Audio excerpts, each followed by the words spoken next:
Namaskaram. On this day, 39 years ago, Sadhguru had a profound experience on his beloved Chamundi Hills in Mysore.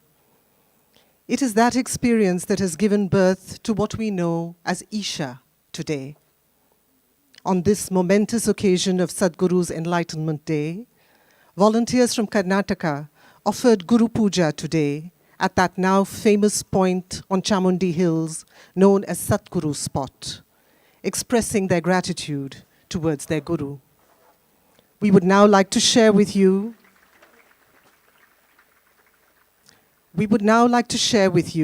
a glimpse into the celebrations by way of a short photo montage.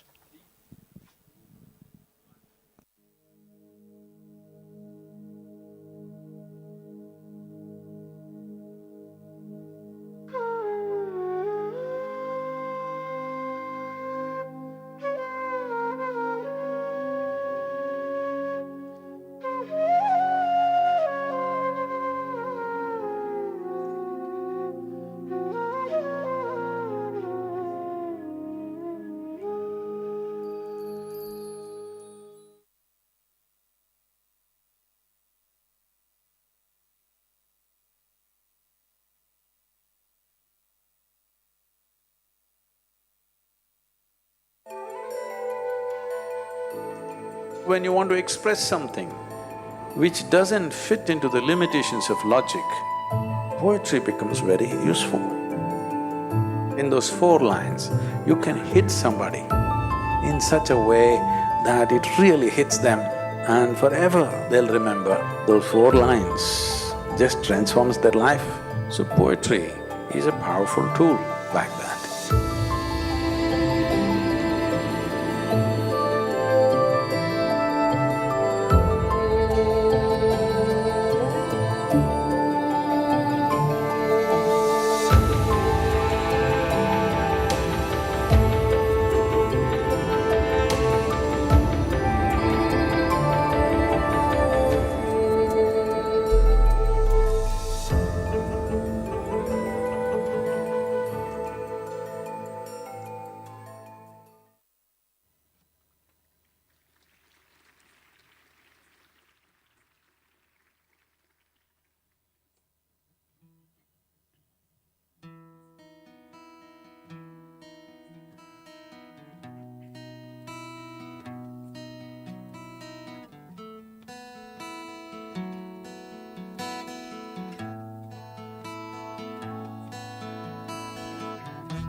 The sacred sound I refuse to utter.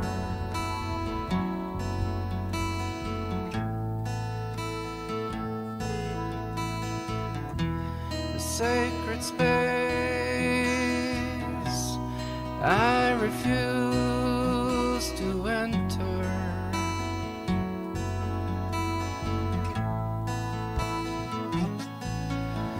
But you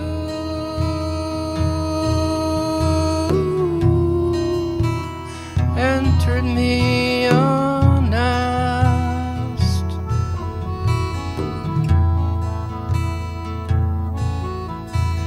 Through crevices unknown,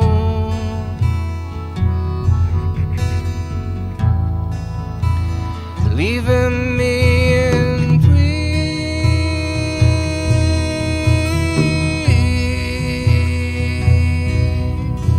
tremble,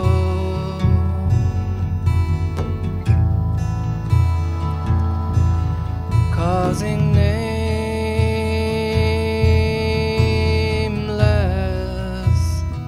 unspeakable ecstasies.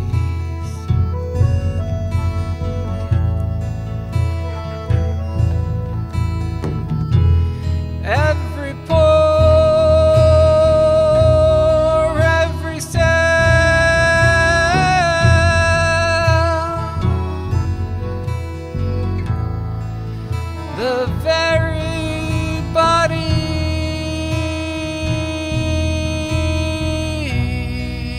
a honey hive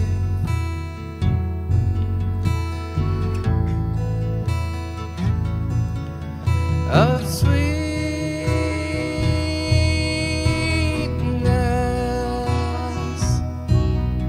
of sweetness.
Namaskaram and a very warm welcome to all of you.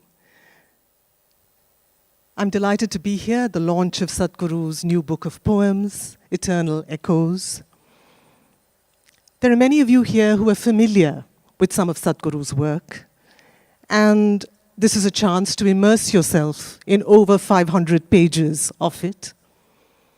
But for those of you, perhaps some of you online and elsewhere, who are more acquainted with Sadhguru as the proponent of inner engineering, as the proponent of yoga as a science, of technologies of well-being, this is a chance to be acquainted with a somewhat different Sadhguru. And for those of you who've known Sadhguru through his many avatars online as the dynamic navigator of the external world, as a charismatic public speaker, as the initiator of multiple projects, as an aviator, a golfer, a motorcyclist. This is yet another chance to be acquainted with a somewhat different Sadhguru. Because this is the province of the lyric, not of logic. This is the province of the twilight world, not the province of 100-watt illumination. And Sadhguru himself describes himself in these pages at various junctures in particularly interesting ways. At one point, he describes himself as a wanderer of the twilight world. At another point, as a borderline being. At yet another point, as a fathomless, empty page. And at yet another point, as one who can see in the dark of the cosmic womb. These were some of the images that I took away with me at the close of this book. These were the powerful moments that lingered with me. And I must say at the start that I did not approach this book as literature with a capital L, because that's not what it aspires to be. This is, to my mind, a series of utterances. It's almost like having a glimpse into a mystic's journal. It's a series of utterances in which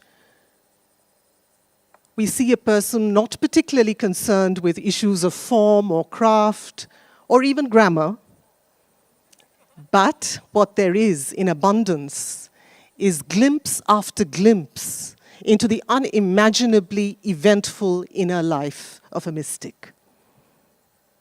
And this remained with me above all. I think for those who are fascinated by the many faces, the many dimensions of Sadhguru, this offers a glimpse into him as that borderline being, standing on the cusp of diverse worlds as a dual citizen of both the darkness and the light. And for those who are seekers, this book offers the chance to be transported to a place that I think every seeker is passionately and deeply curious about, which is the state of mystical union. And for devotees and disciples, this offers the chance to be transported to a place that every devotee yearns to be, which is the heart of the Guru. It's a book of intimacy, it's a book of vulnerability, it's a book of frequently unguarded tenderness. It's a book of playfulness as well. It's a book, above all, of heart. And on that note, I'd like to invite on stage the author of Eternal Echoes, Sadhguru.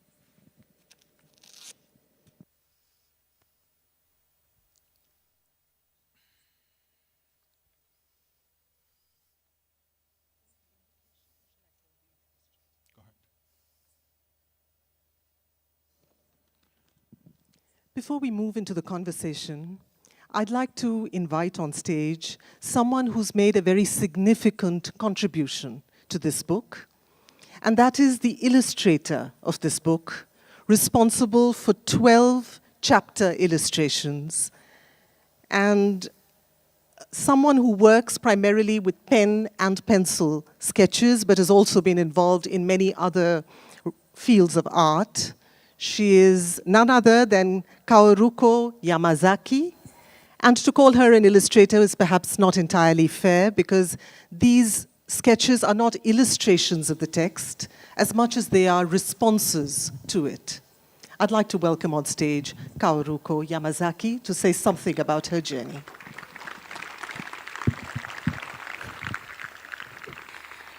Thank you very much for your kind introduction, Arundhati. And okay. Yes. So before I move on to my main presentation tonight, I want to express my deepest gratitude to Sadhguru for this beautiful opportunity to rekindle my passion for art and explore a forgotten and hidden aspect of myself, and to share my work alongside your poetic masterpieces. So thank you so much. So how my journey started with this book was that in 2020, in the beginning of 2020, a dear friend of mine has encouraged me to restart my my drawing and art as a hobby. So I used to draw as a child, but it was a long forgotten hobby of mine. And around the same time, I happened to share a portrait of Anandamaima, an Indian saint that I've drawn 8 years ago with Sadhguru. This is one of a very rare piece that I've done as an adult. I haven't really drawn so much after I started my academic and financial career. So, and he liked it, and he wanted to actually, he suggested that I would do a portrait of Bijima. So I'm not sure whether it's on the screen. But yes, so I've, that time it was a lockdown in the ashram. I only had pen and pencil, so that was the only medium. And this is what I produced, yes.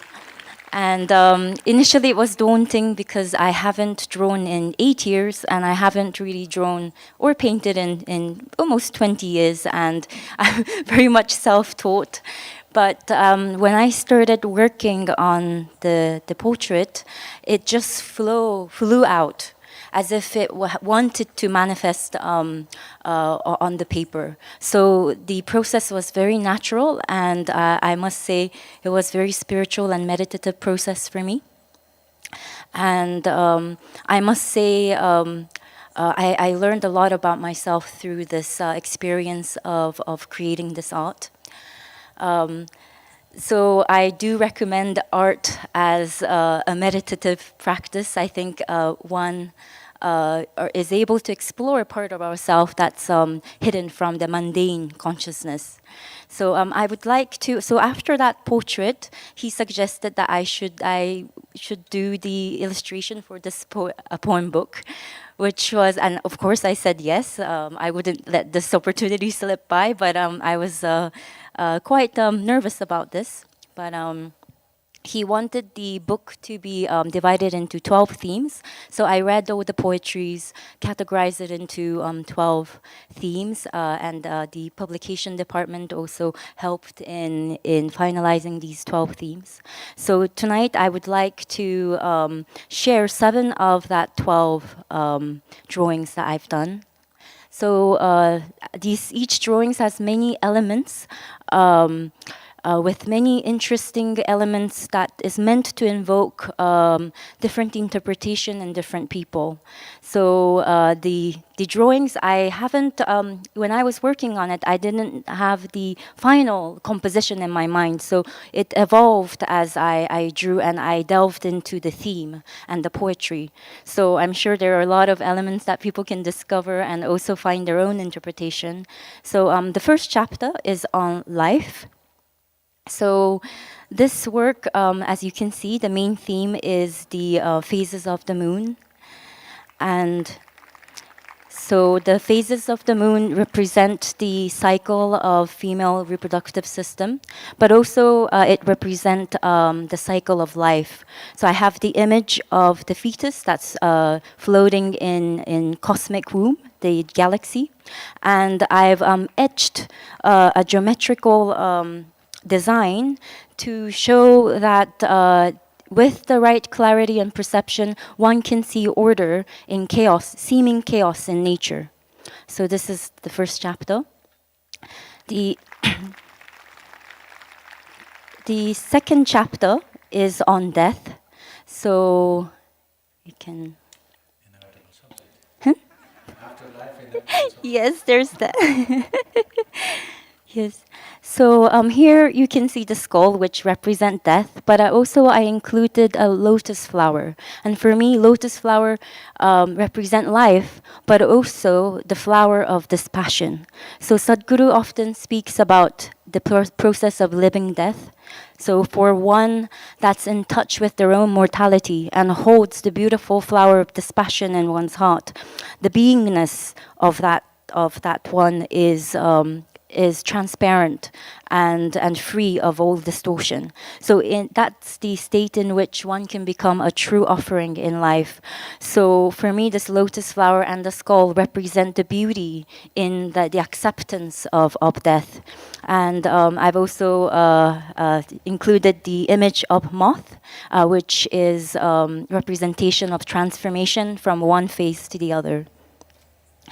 So the third illustration that I want to share, I think, is on yoga. Yes.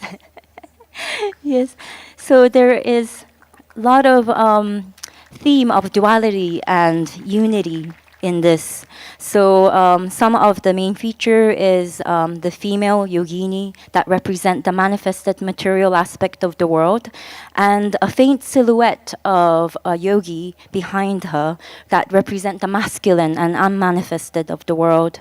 There is sun and moon, and there's many other elements with many interpretation. I will let you explore and come up with your own interpretation. Huh? It's international imagery. Yes, maybe. Yes. Many cultures, I'm saying. As many cultures, yes. Yes. So the fourth illustration that I would like to share is, I think, yes, Guru. So obviously this is Guru's lotus feet. Yes.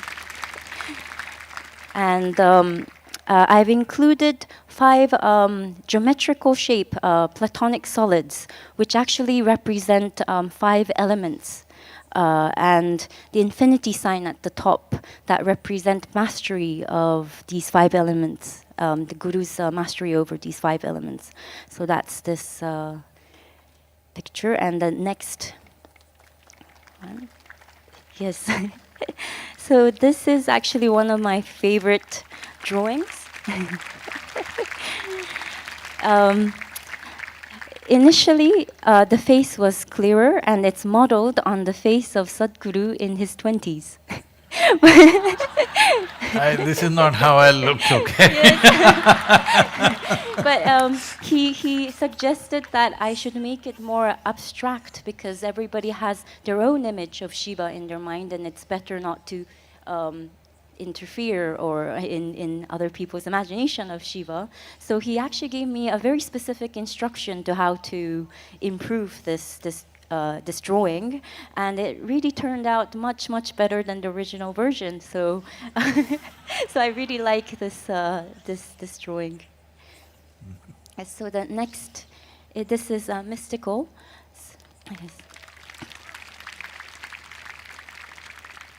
So I love being in the Naga shrine, the snake shrine in the ashram. I always sit there, but for me, that shrine and snake represent the mystical realm, and I've included the symbol of 7 chakras to represent transcendence into these mystical realms. So that's what I included here. So the last piece that I would like to share tonight is on the chapter on toil, human toil. And this is my most favorite chapter in the poetry book.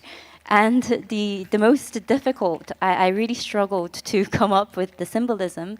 But in the end, I came up with the image of a man carrying a weight, climbing up the mount of skull and bones. Looking up heavenwards. So Sadhguru always speaks about how looking up heavenwards for a solution is a disaster.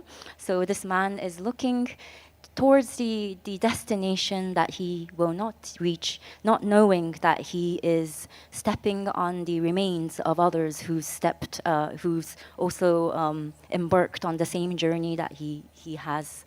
And the bottom icon shows the trajectory of evolution of life on this planet. So initially it starts from the single-celled organism to all the animals.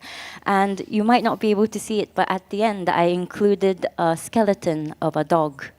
And I know that the dog accompanies Kala Bhairava, the Lord of Time. And so I would leave the interpretation of that last part to, yes. So this is the last illustration that I would like to share tonight. But I would like to give special thanks to Greta Corey, who's worked on this beautiful graphics and icons in this book. Also,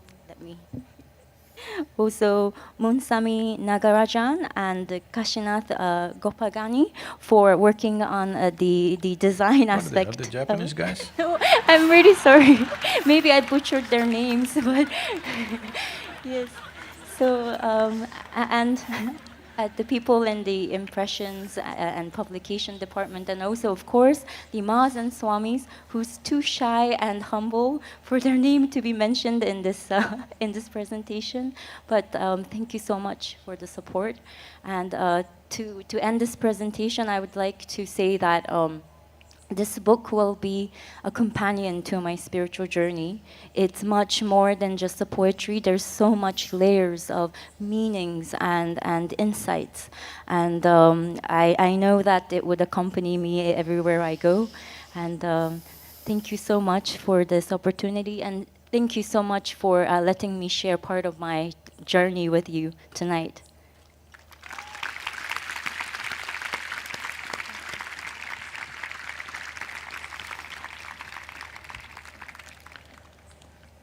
Thank you, Kay. And Sadhguru, the format that we've decided to follow today is very open-ended. We have a few poems that we've shortlisted, and there are some convergences between Sadhguru's list and mine. And I'm going to request Sadhguru to read the poems and then simply talk about them. I think we'd all be curious to know what went into each of those poems. So Sadhguru, I'm going to hand this over now to you, and I'm going to ask you perhaps to start with this very short poem on page 12.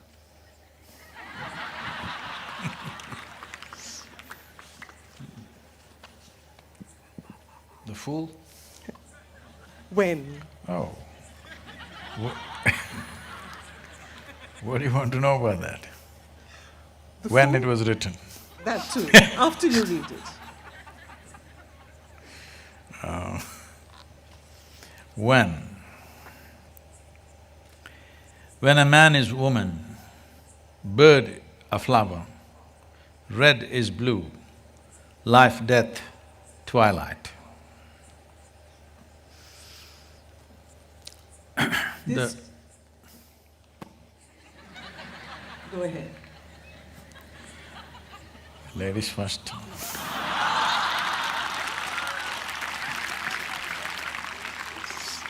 I will have my say later, Sadhguru. Please go ahead. Okay, you have the last word.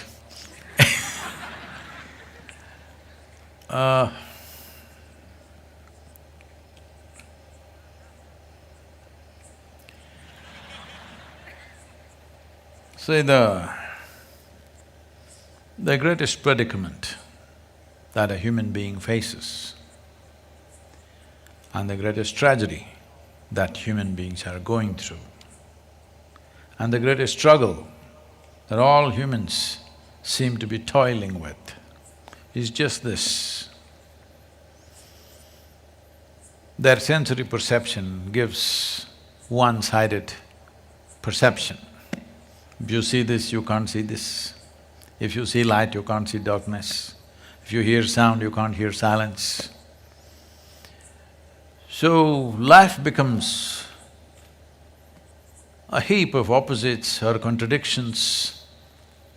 Trying to wade their way through these contradictions, how much suffering, unbelievable. How much confusion, how much struggle. If anybody ever documents in 1 year, these 7.6 or 8, I don't know where they've crossed 8 billion, I do not know. Secretly, we don't know how many children are born. If this nearly 8 billion people, if you document what kind of suffering they're going through in 1 year or in 1 day, just 1 day, it's enough for eternity. All this is simply because they have misunderstood instruments of survival or as instruments of knowing. You must know which is light and which is darkness if you want to walk through this. You must know which is man, which is woman if you have to operate in the world. So these differences are very one-sided. Well, in many ways I've said this, now it's become a bit too common for everybody to know this because I've been speaking about this for some time. Well, you are sitting here as a man or a woman, but you came here because a man and woman came together, your mother and father exist within you.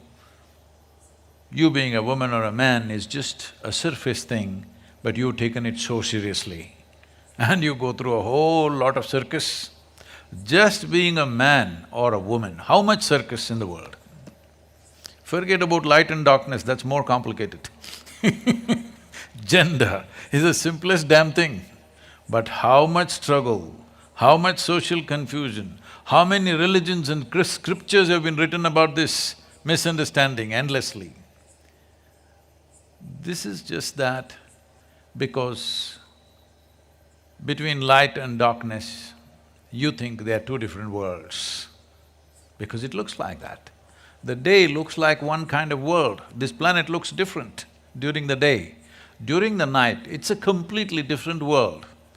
But it is not, it's the same world. I think you get that point during twilight to some extent. This is why it's always important to wake up before the sun comes up, because you don't have to do anything. If you're just alert and looking, slowly the perception will go into you. This is why always in yoga, Brahma Muhurtam you should be up because twilight starts then.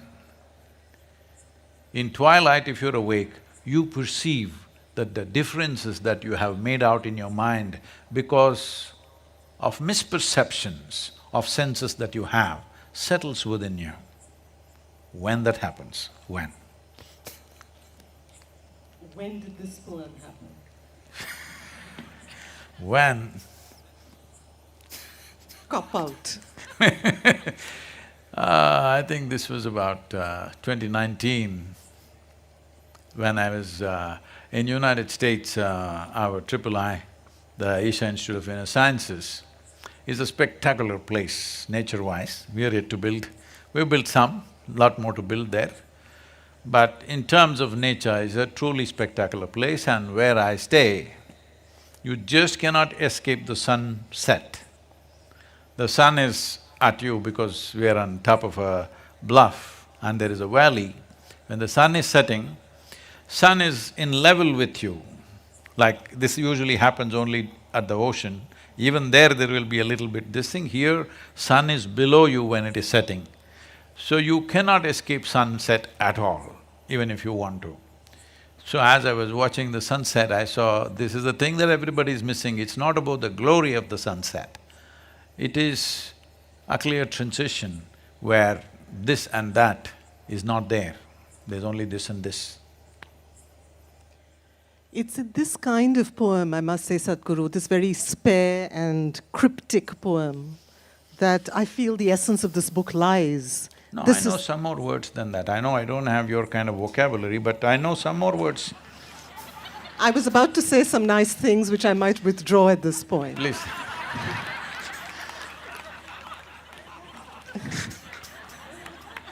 No. There's a kind of haiku-like quality to this poem which makes me actually want you to read it once more, if you will. Oh. When a man is woman, bird a flower, red is blue, life is death, twilight. How many times a child would have thought a red flower and a bird flying, they're not different. One is stuck on the plant, another is flying, they're just the same things. The soil and you are the same thing, the earth and the sky are the same thing. So, I think children below 3-4 years of age are seeing things like this. I still see things like that, I never grew up. You know, Sadhguru, in the introduction to this book, Sadhguru mentions that it was in his years on the farm outside Mysore that a lot of his poetry happened. And you say there that the power went off every evening and you would spend hours in darkness, and that was the time when poetry happened to you big time. Particularly today, Yeah, many Sadhguru. times in the darkness of Karnataka's famous power cuts at that time, I would write in the darkness and I would write like 8-10 poems in the evening or in the night. And in the morning I would have a great difficulty reading them because I scribbled them in the dark. Well, none of those poems are here, they're all gone. But Sadhguru, you mentioned that actually being in the dark had something to do with those poems happening. And today, when your entire life seems to be spent in the glare of the spotlight, almost 24 hours, when does poetry happen? I'm not in the spotlight. Their image of who I am is in the spotlight. I am never in the spotlight. You're in the twilight. I am always in the coolness of twilight. Is it that poems like this, I'm just wondering, because you talk about writing these fragments, in many of these poems you almost sense that it's a kind of shorthand, that there is a mystic who's transcribing this mind-bogglingly complex inner life into a few very short, urgent fragments of verse. That is because right from childhood it's been so, I'm very bored with language. I don't like language. I'm talking all the time, writing books, but essentially I don't like language because it never says what I am, what I experience, what I know can never be said. So I'm not a great fan of any language for that matter, so I did not really learn any language. Well, you made a comment that grammar, because I never read any grammar. Even now I do not know the fundamentals of English grammar. I know only by speech and I can write a little bit. But I did not learn any language with any decent sense of interest, whether it's Kannada or Telugu, Hindi, all these I learned at some point. But because my learning was so just on the surface, enough to transact at that moment, most of those languages had just gone out of me because I did not learn the alphabet, I did not learn the grammar, I did not learn how a language is built. There is a certain beautiful complexity to language. Well, people, at least many linguists and others say, the most complex thing that human beings have actually done in their brains is language. Well, because they've not done anything beyond that. Yes, language is a phenomenal thing, it gets, many things, otherwise we would be doing ah, boo, boo to each other, all right? Language has brought so many aspects to our lives. But for me, it never paints a full picture. So my interest in language is very minimal. And generally there are people who manage a forest flower, they order me, Sadhguru, by tomorrow evening we need a poem. Because we have to publish, it has to go to print, then only they will tell me when it's going to print. So I sit down and write 4 or 5 poems in 10-15 minutes, and I'll send them only one usually, so that next few months they'll always come just before going to print. I do that. And also when I'm writing, the moment I cross 8-10 lines, I have to conclude. Very rarely I've written 4 or 5-page poems. They're not here, I think, in this book. Otherwise, 8-10 lines, I'm done with it. I have to close it with the next 2 lines, because by then I'm bored. Is it then the brevity of poetry that draws you? No, among the things that you can do with language, probably poetry is the most insightful. Well, it does not describe things like prose. Prose can say so much detail. See, if you go into the detail of creation, because my business is creation and the source of creation, I'm not interested in anything else. If you want to go into the detail in prose, let's say to describe a tree, if you spend 1,000 years, you cannot describe it, there is so much detail. So poetry has the ability to skip all the detail, not say anything, but still give some kind of an impression that at least people have a sense of they have not understood, which is very important. Oh, I get it, means you've not gotten anything. Because a lifetime of observation, still you will not know anything. A leaf, one leaf, a lifetime if you observe, still you won't get it. So at least poetry gives you that sense of wonder. At least you know you don't understand all of it. You see a small part of it, and that small part is a little keyhole. If you know how to make a key for that, maybe it will open. Maybe it will, but making the key takes some skill.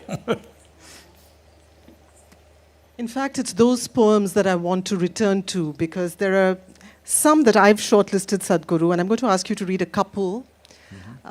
These are the more overtly mystical poems I've in the written book. some on monsoon, if you… I know, I was just telling Radhe, those are probably the ones we should be reading.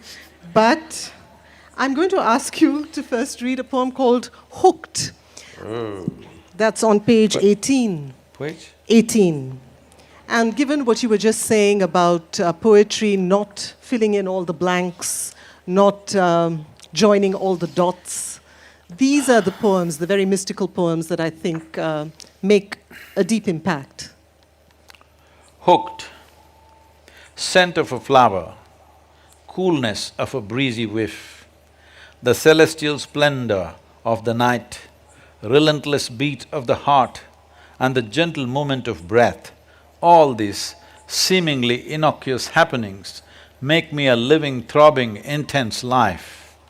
This brilliant mix of innocuous and the incredible can only be an outcome of a mindless, unthinking intelligence of the beyond that made me a slave in my own life, a life without persona, a life bereft of its own longings, a life that is conquered by the infinite will.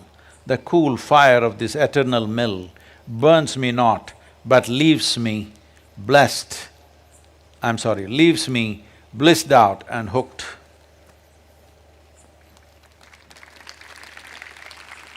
Do you remember when you wrote it? 2020, It's a recent, very recent yeah. poem. Tell us more. I think these days, when I'm in India, I'm hardly writing anything because morning they send me nearly 100 pages of administrative stuff to read. So, most of the time my journal never gets open for months here if I'm here. When I'm in Nepal, I've written so many poems in the trek. And when I'm in US, because of the time difference, they leave me alone in the morning. And in America, people don't work till 11 o'clock. So I have time in the morning and more poems happen there than here. You don't remember the specific moment when you wrote this? This is all, you know, when I'm here in India, if I get my coffee, it's very, very good. When I'm in United States, it is like weather.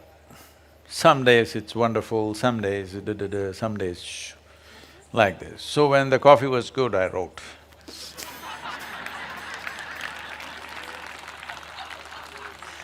That's my cue to ask for a poem on coffee, but I shall not. I shall desist and ask you instead to read this poem called Mukti, What page? 99.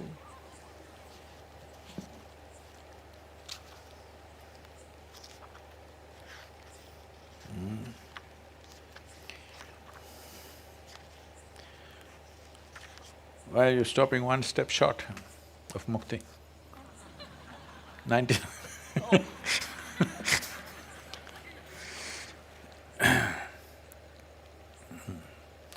Mukti, a strange drift, overwhelming all that I knew, all that I always was, all that I all that I ever wanted to be, all that meant something to me, not at all unpleasant, but a sense of sweetness of being, soaked in sugar syrup, a drowning and death of one,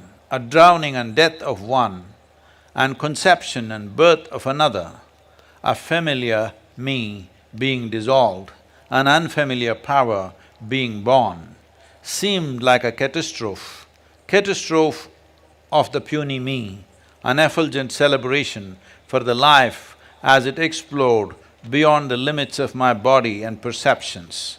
Having been a prisoner of my own device, feel embarrassed to celebrate liberation.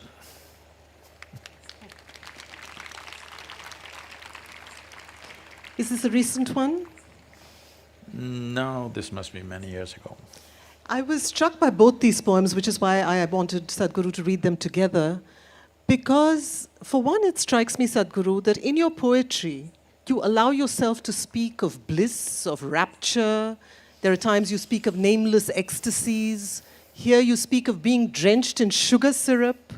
It's the kind of Sadhguru we would never see otherwise. Not very seldom in your talks would you talk of being drenched in sugar syrup. You would talk of you always speak of the beyond as that which is not. You speak of the journey in terms of breaking limitations. You would not speak of it in terms of affirmations. Would you agree? There have been many mystics in the past in this country, where they're sitting under a tree. You have to be somewhere around our town because even whatever you are, you still need to eat, okay?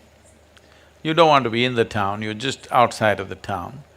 But once people sense some kind of power, and just by chance, if you happen to do something for somebody to help them at a given moment, then people start gathering. So, there have been many mystics who actually threw stones at people pretending to be mad. You can't throw stones today. But your prose is your verbal equivalent of throwing stones. Kind of. Because in so many ways, I have seen too many people. For example, in engineering program, which is our basic approach to people to start with, at one time there was no such device, we were simply doing whatever. But that extempore doing would not reach too many people. As people gathered, we structured a program and delivered it. But things have changed a lot today. But in 80s when I was teaching, nearly 80% of the people came because of some physical ailment. Only 15–20% came because they want to know something. Today I think the percentage is only about 8 to 12% of the people are coming from physical ailments. All others are coming out of a thirst, which is a massive shift in human consciousness itself in the world, that there are more people looking for truth like never before. But at the same time, 20th century creatures are U-turn human beings. They keep making U-turns too often. So, how much of time and energy to invest?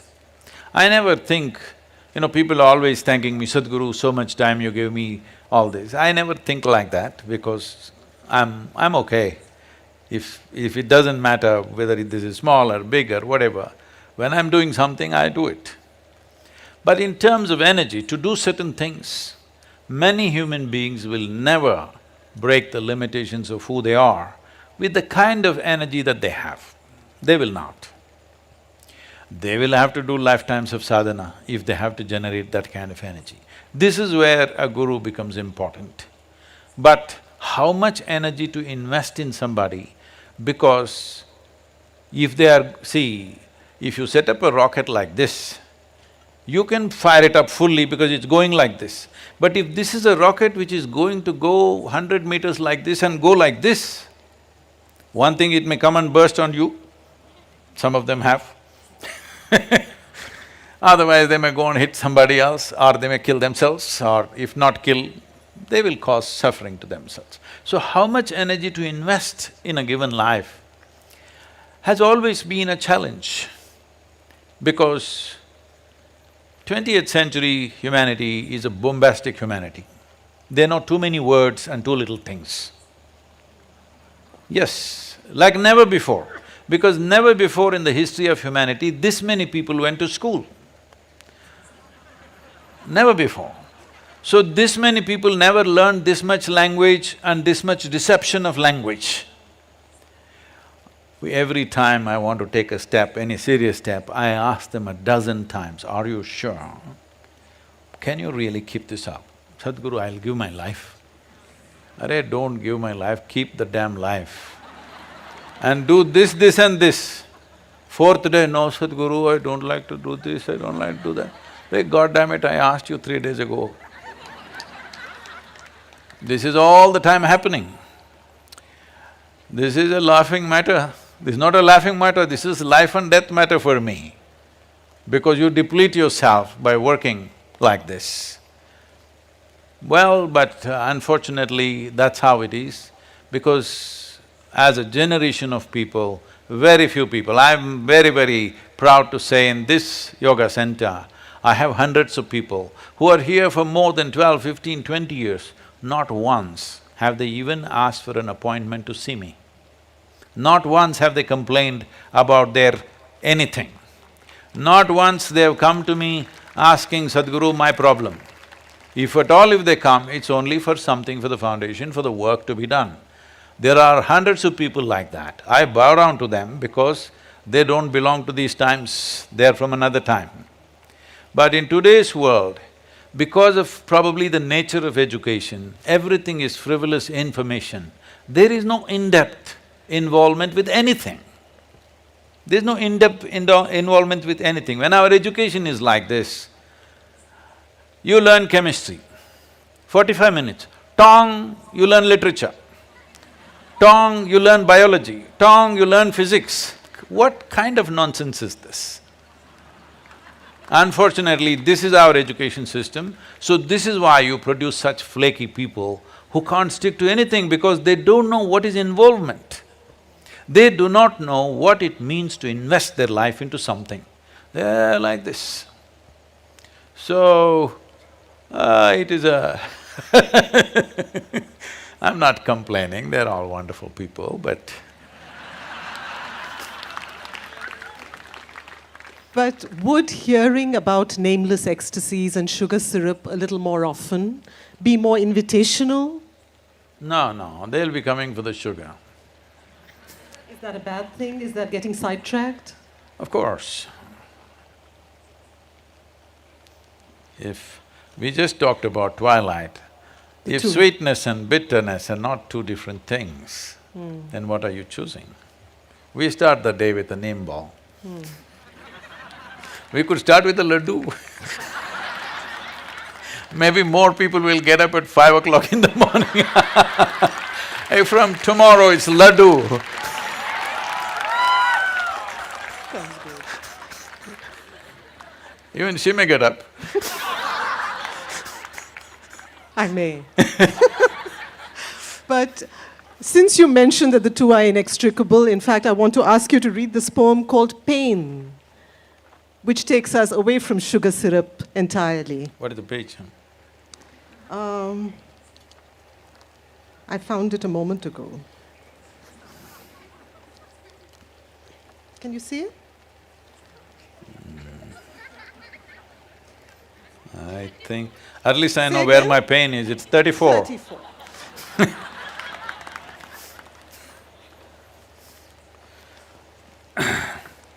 Pain. My pain is not of the wounded, nor is this the pain of the lost, nor of defeat and failure. This is the pain of the mother when one in her womb turned against her. She would be willing to go just to let him be.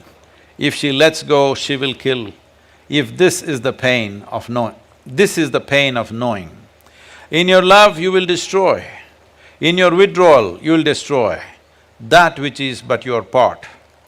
Till the part is willing to be whole, the pain will take its toll. This true of creation and me.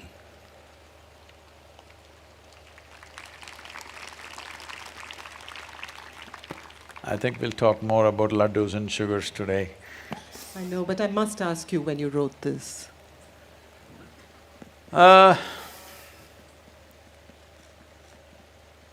This was one of the consecrations we were doing, and I prepared people for more than 6, 7 months.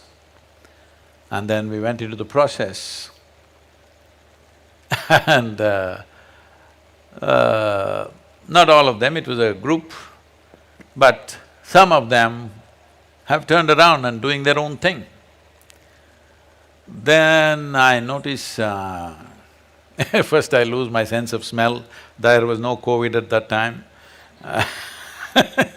Then I lost my sense of taste completely, my tongue became like rubber. I repeatedly asked them, what is happening, are you okay? I just asked them. But the process is full on.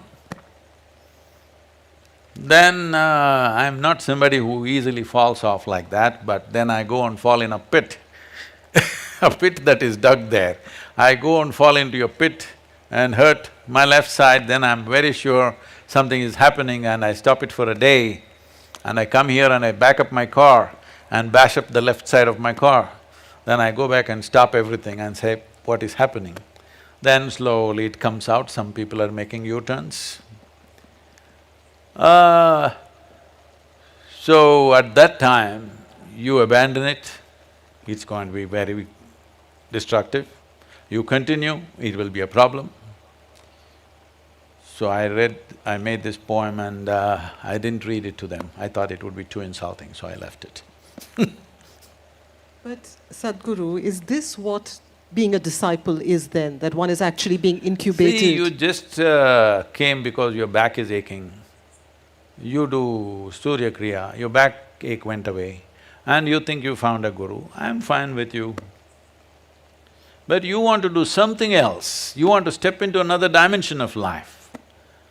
Now you need to be different. This is not going to work. This is not a zoo. When I say a zoo, it's not something you just go and look at the tiger which is behind the bars. You have to live with the tiger. It's very different. Going to the zoo and going into the forest are two different things. With the zoo, you definitely encounter a tiger, but it's not a tiger, it's a caged cat. You go there, he will show you what he is. Then you have to show who you are. So it's very different. In many of your poems, Sadhguru, I'm thinking of a couple of others which there may not be time to read, but they remind me of this poem, Pain, because you speak of a simultaneous sense of catastrophe and celebration. That's a problem with me, that's why nobody's taking me seriously. But there is another poem, Sadhguru, where you speak of having two hearts. You say one is perennially rejoicing and the other is perpetually grieving. Living with one heart seems difficult enough. See, I'm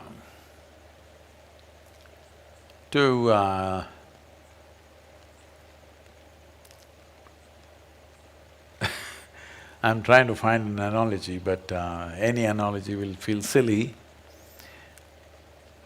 Essentially, it is like this. Deep down, I'm just incapable of suffering. But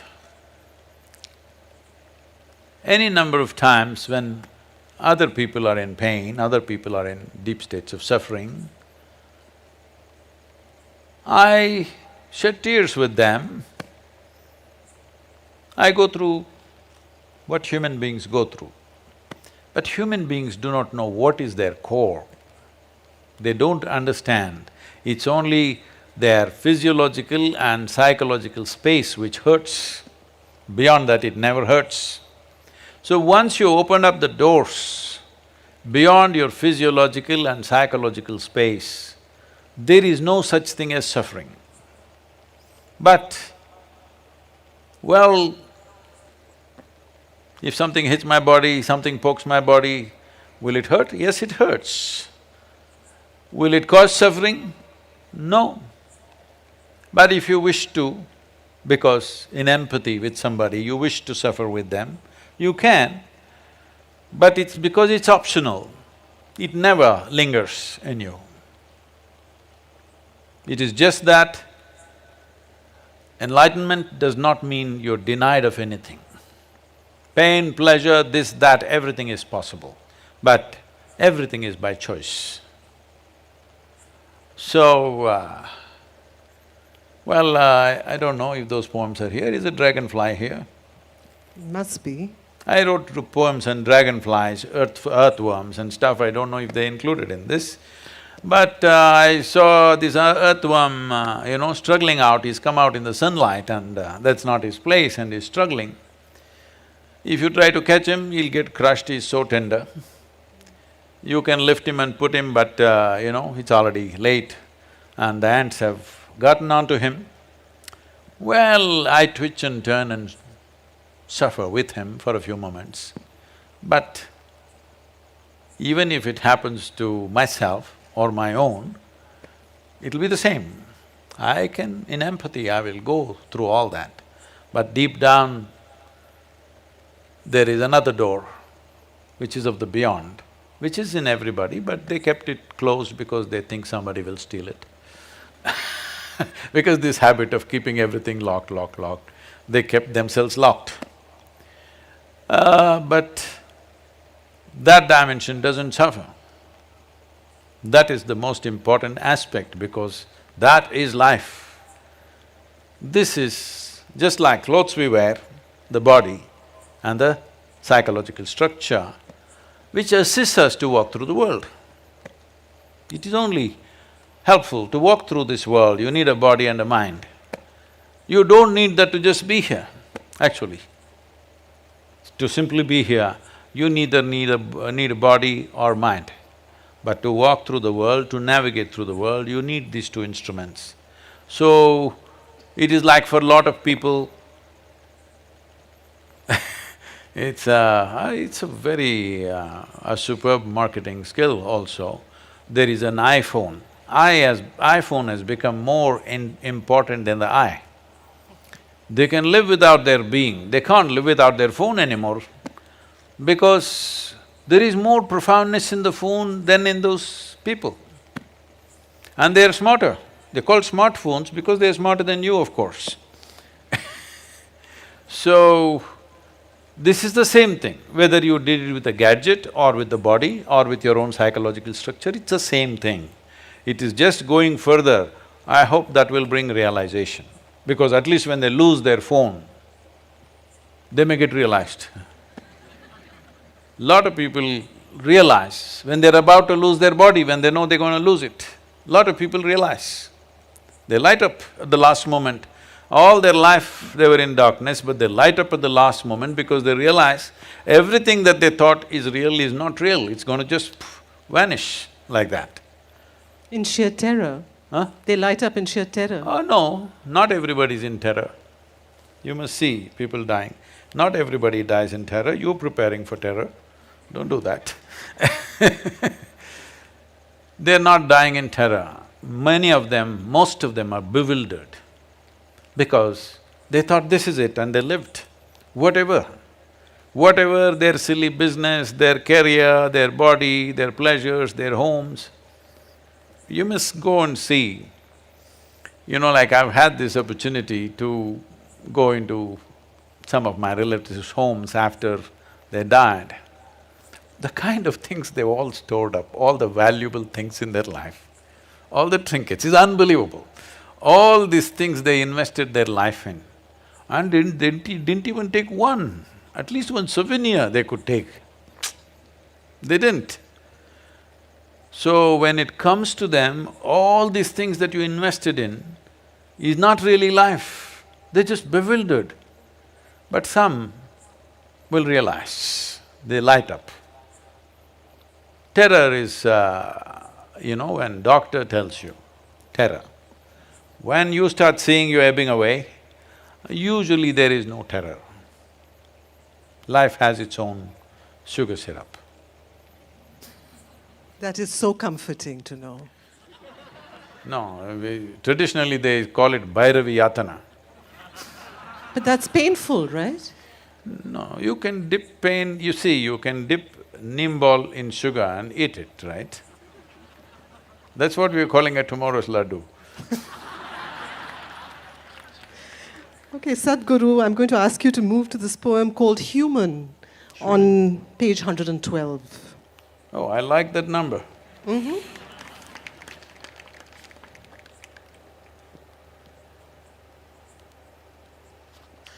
One, two… Human.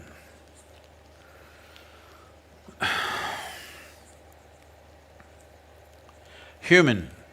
Even when at home, I longed for home, searing pain of longing for home, strangely got cured in being homeless. When the walls of home dissolved, a pristine home, unwalled and unfettered, devoid of love, affection or companions blossomed. Shall I call it my being?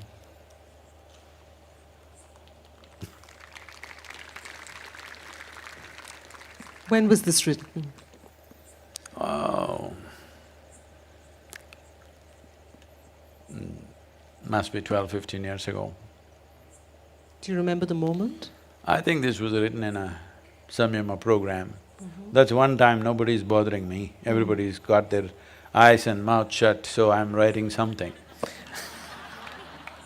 Where do you write, Sadhguru? You write on… Huh? Where do you write? If I'm at home, I have a journal. A whole lot of poems were written on airplanes. Yes, So many of them were written on tissue papers. yeah. You know, the the small paper napkins that they give you, I wrote on them. One poem was written on a cloth napkin, I had to steal it. But in the end, I forgot to take it. I folded it and kept, and I told the hostess, see, I need to take this. She said, ha ha ha. I said, see, I wrote a poem. She laughed and she said, okay, you can take it. But I forgot and came off. So a lot of tissue paper poems, later on I transferred it into the journal. But generally on any kind of piece of paper, like here it's not there, otherwise usually there's one paper and pen. So I'll scribble something and then take it, and maybe there are some swamis who are… whichever way I write, because sometimes I'm writing lying down, sometimes sitting, sometimes standing. I just scribble like that. But there are one or two swamis here, whichever way I write, they almost get it 100% right. When I just take a picture of it and send it, they will type it and send it back to me within 5 to 10 minutes. Rarely one or two words will be wrong, almost everything as it is. But you always write in longhand, Oh, yes. never on a… No. on a computer or No, anything. no, no. I don't know such things. Okay. There's a whole almost a genre of literature that's emerged that's all being written in transit lounges and in airports, because that's really where people spend so much of their time and actually get the time to write. So I was curious about how it is for you, particularly with the kind of schedule that you have. No, transit love, wherever the phone is working, they'll keep me busy usually. So only on the airplane it's not working, so… But this is a poem about home, and it is also a poem about… It's a poem about a kind of homesickness, and then it's a poem about a kind of homelessness, and then it's a poem about homecoming. And I wanted you to tell us more about that journey, because I think in some way many of us have shared that journey, but not on the level of… not in the profundity that you're talking about it here, but I think many of us have had glimpses of that journey. Is this the blueprint for almost every seeker? So I would say there's literally no human being who is not confronted with a thought and an emotion like that, but they manage to brush it aside. It doesn't bother them enough. The pain of not knowing doesn't tear them, that's the whole problem. They come to terms with ignorance, they make a deal with ignorance. They will build relationships where everybody will confirm this is the best way to live, of comfort, companionship, love, affection. These are all things you're seeking. I know a whole lot of people have raised human emotions to heavens. If you say love, they say divine love. If you say joy, they say divine joy. If you say bliss, they say divine bliss. You don't need any God's help to be joyful, loving, peaceful. As a human being, you're endowed with these qualities. So all those who deprived themselves of that, they either seek God or they settle for a dog. Yeah, usually. Because they want a unconditional love, this is a demand. Because the nature of love is such that it's like a flower, if you don't watch it for 2 minutes, it'll fall. It'll wither and fall right there.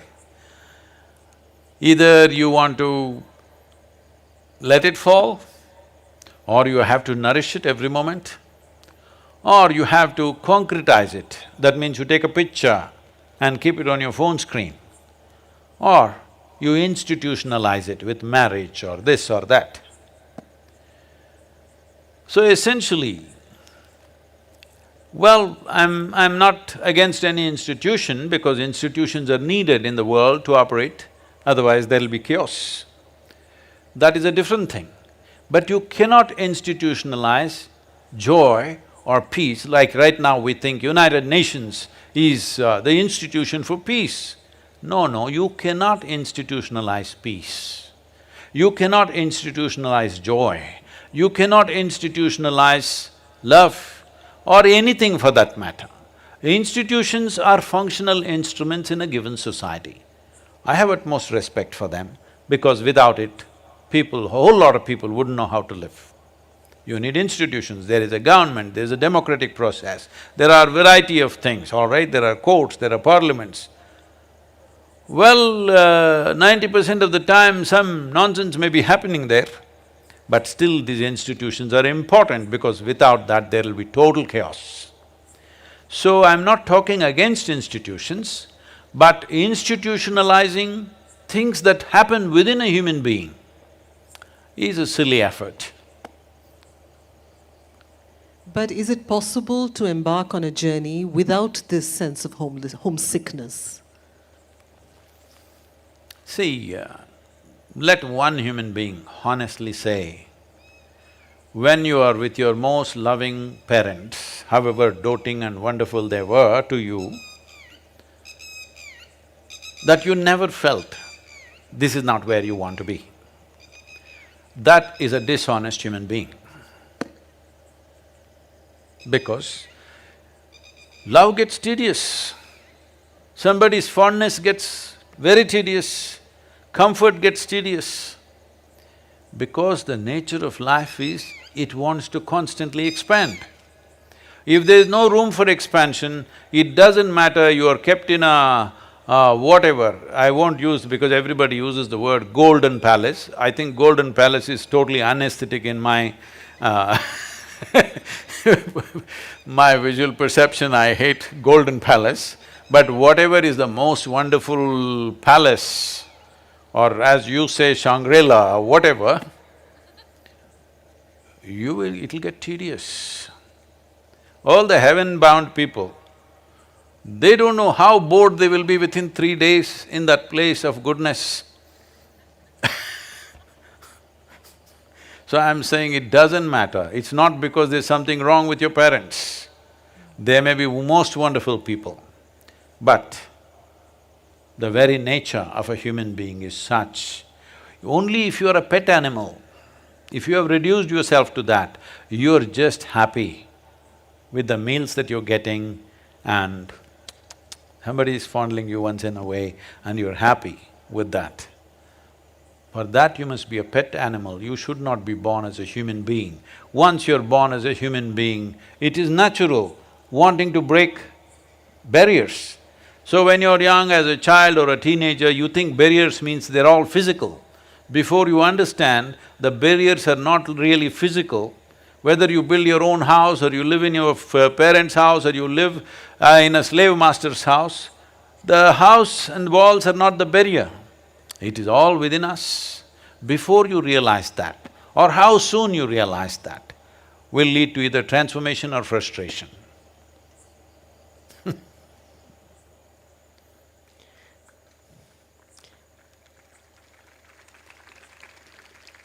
And this homelessness, this whole phase of vagabondage, of being a nomad, you have poems about being a nomad. Is that also an intrinsic part of every seeker's journey? See, do not separate seekers and non-seekers, everybody is a seeker. Some quickly compromise, some endure. There is nobody who is not a seeker. Some seek and forage within their own limitations, some want to seek, some seek in a safe manner, some seek dangerously. But there is nobody who is not a seeker, everybody is a seeker. And therefore this period of homelessness or vagabondage is universal? It may not be a period for everybody, it may be just momentary for a whole lot of people, because people will feel terrified when they feel if they just look at it and see actually, just the nature of life. Forget about your home. Suppose you left somewhere. I've seen people, when we were children, when we were growing up, Mysore has a Dasara exhibition which goes on for 1.5 months. So this is a place where all the youth will go and hang out and, there are things to eat and a lot of entertainment, shows going on, music going on, various kind of circus elements and all things going on. In this in this exhibition grounds, which is hardly maybe 10-15 acres, maybe 20 acres of land, and full of lights everywhere and shops and stuff's going on. Every day, either children or women or some men, they get lost from their families in that crowd. Maybe 50,000 to 100,000 people will be milling around and people get lost. All the time, when the music show is happening, one policeman will announce, there is a child here by name Vikram, his father's name is this thing, his mother's name is this thing, he is crying here, come immediately. Hey, God damn it, we came to listen to music. If you brought a child, figure out how to hold on to you. If you don't figure that out, ask him to come and wait at the gate and pick him up there. Nothing is going to happen, all right? These are not times where great amount of kidnappings happening, anything in Mysore, nobody kidnaps you in Mysore. Okay? At least nobody kidnapped me. So, this ridiculous thing, and grown-up women, they're lost from their husband or their family, bah, crying in the middle of the road, bah, bah. It's a well-lit place, the whole damn place is overlit, all right? There were no phones, that was the only thing. All you have to do is go near the gate and wait, or if you're a car or a motorcycle, go and wait there, or just stand there. Let's see if your man wants to find you or not. I'm saying they will be… Even men, I have seen grown-up men crying loudly because their wife or their child had gone somewhere. Unbelievable. So this sense of being lost, nothing, you don't have to drop them in the middle of Kalahari or something. In Mysore, Dasara exhibition I know Mysore people will be listening and say, how can Sadhguru speak like this? Does he know the pain of getting lost in Dasara exhibition?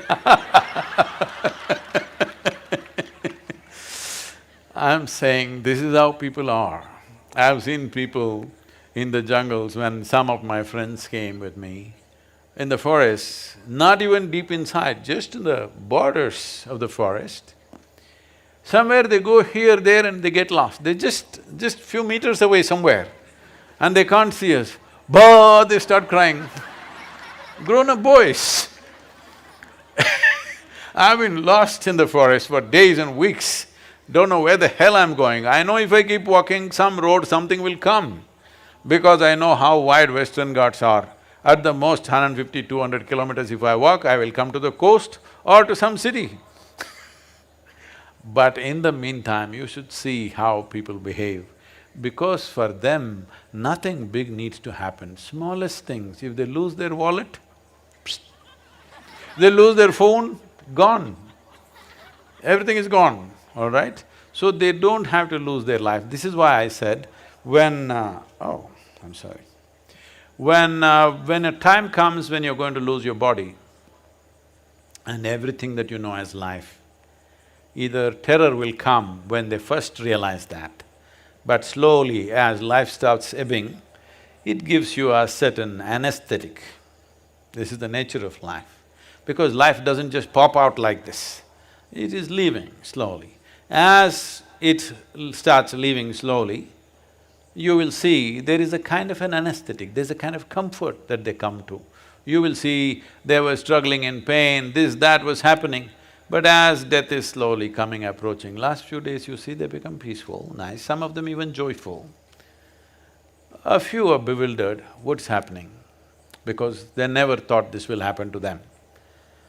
So, being lost is not about a certain situation. It is the nature of life.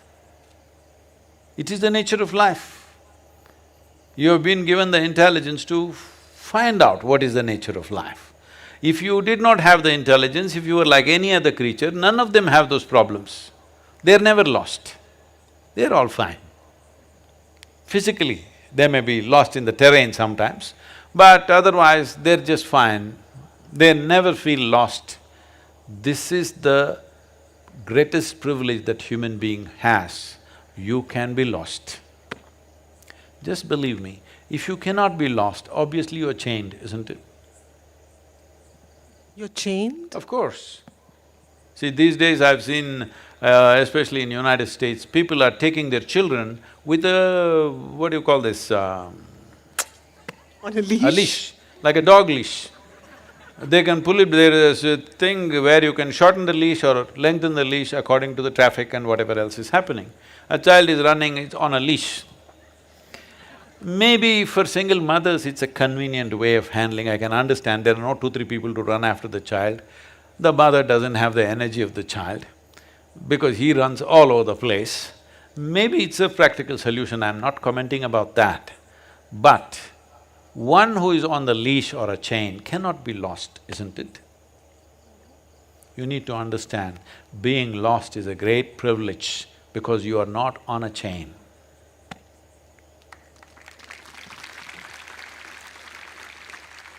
It's a human privilege that we can be lost because nobody is holding us on a leash.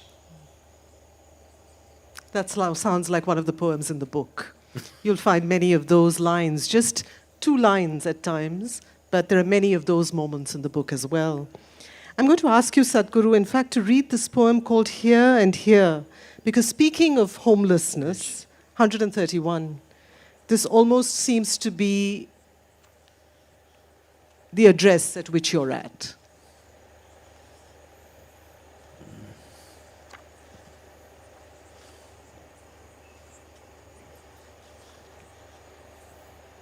Oh, here and here.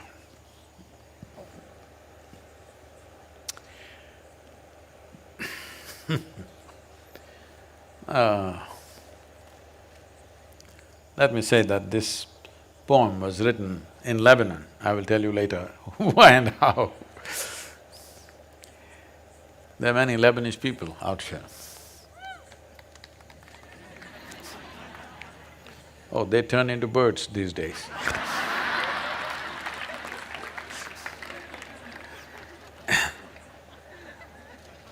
These people want to know who I am.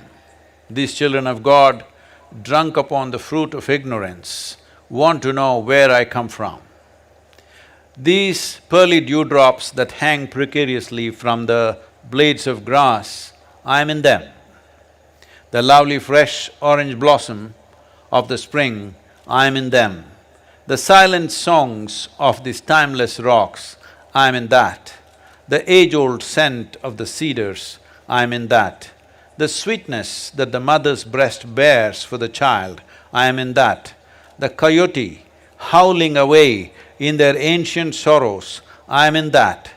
Where is there for me to come from? Where is there to go? All has become stillness, as everything that is moving and unmoving is me.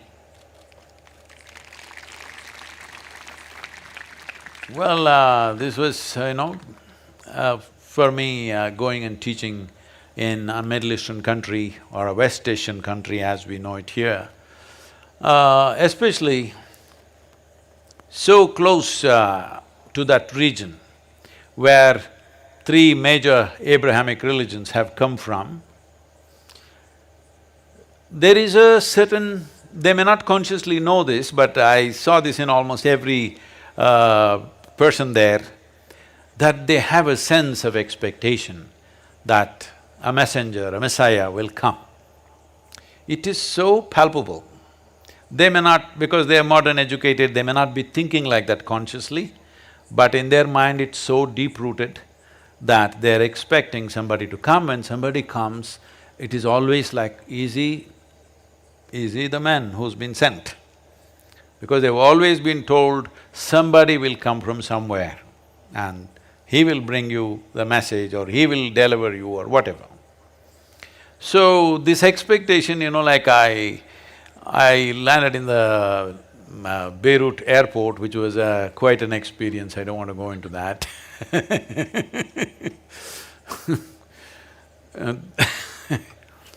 So the immigration officer asked me, "What have you come here for?" I said, "I teach yoga." He looked at me like this and said, "Just read the Bible." I said, "Yes, sir."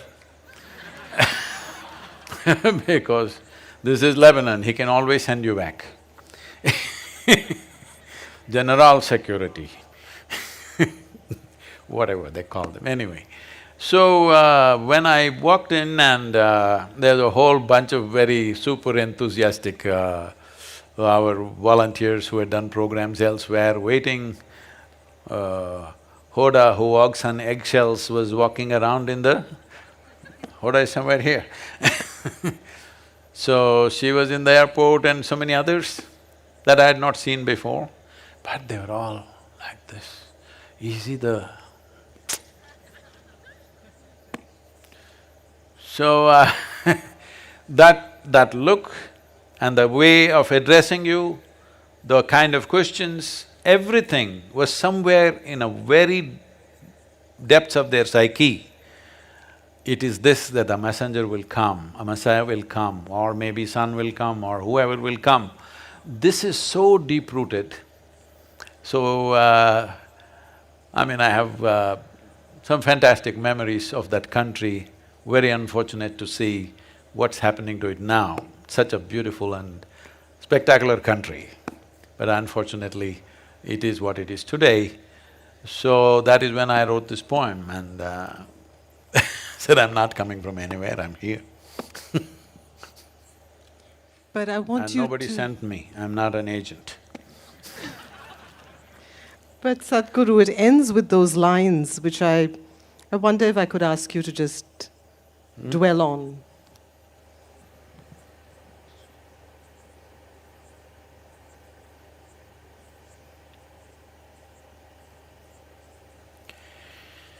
See, for example, if we take you into this forest, there may be an elephant just 100 feet away. I'm saying 100 feet because that's the last point of safety. Even if it's 100 feet away, it's standing right there, you can't see it unless it moves, unless you have a very trained eye. You go with a local tribal, he says, "Anga, parangya, ange, this bird, that snake, this thing," he will point. You will see like this, you won't see a thing, you won't see an elephant. If you can't see an elephant, that means something else, right? So, most people only notice that which moves. Anything that's still, they don't know, including themselves. They know only those parts which are moving. What is still, they do not know. Till they know there's no word for this, let me put it up, use a mundane word, till they know the pleasure of stillness, till they know the profoundness of stillness, till they know the stillness which is the very core of you and the cosmos, till you know that, you really don't know anything. So your thoughts, your emotions, the fluids of the body, the secretions, all these things are keeping you going. It is all fine, nothing wrong with it, nothing wrong with anything.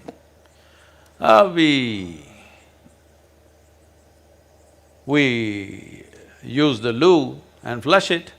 Is there something wrong with it because we do it with doors closed? Nothing wrong with it. It is just, that's what it is. Similarly, eating you may do it in public, but that is also… ingestion and excretion are not very two different things. I know I'm making things ugly for people, but I'm saying there's really no great something about it. There's something fantastic about the life process. So all of it is fine. All the things happen in the name of life, eating, sleeping, this, that works, everything is fine. But within you, are you still a human creature?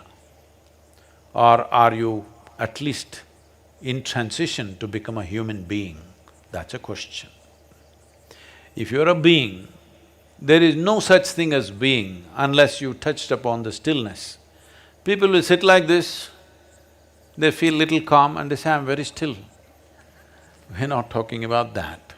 That kind of stillness that freezes you from inside out, where you could be here for 100 years without thinking or feeling a damn thing.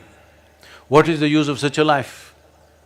This is the problem, because you think only that which is moving is important. You need to understand over 99% of the cosmos is unmoving. Over 99% of even a single atom is unmoving. It's stillness. And if you only make yourself identified with the moving parts, you are just this much. But if your experience goes beyond these moving parts of mind and body and touches the stillness, then you're cosmic in nature, cosmic in your experience. Is it ecstatic? Is it pleasure? Is it this? There are no such things. These are all… Language is a consequence of the moving parts of life. If my tongue and my lips were not moving, there would be no language here, isn't it?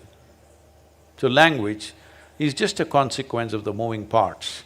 You don't expect that to touch the stillness or the still core of who we are and what everything is.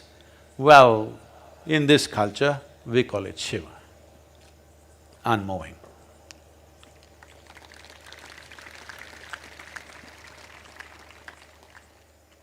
At this given point, Sadhguru, what is it like inside you? What are you experiencing inside you at this given point? When you speak of being here and here, I'm not going to let you get out of this with a joke. I do want you to say, if you can you describe how far can language go? At this given point, as you sit here with us, our idea, for many of us at least, our idea of here and here is this particular evening, sitting with your book of poems, sitting around you and listening to you read. What are you experiencing right now?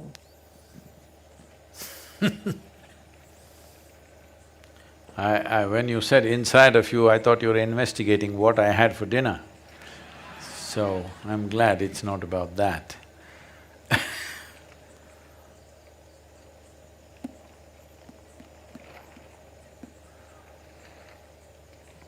Anyway, those who provide me with daily bread at home, usually they won't do anything unasked. We tell them something, they'll make it. Today, they got somehow excited by today's momentum that's happening. I'm sure they won't read the book, English is not their language. But unasked and without permission, they made paisam for me. So I'm in sugar syrup today. We had some paisam too.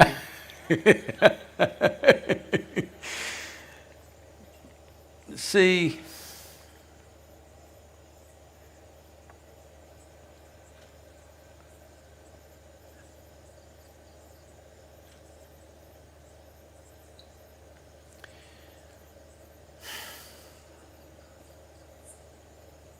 without this and that, say something which is not about this and that.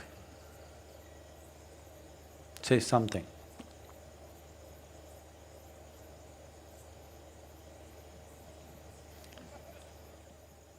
See, even you are speechless. I'm not a mystic.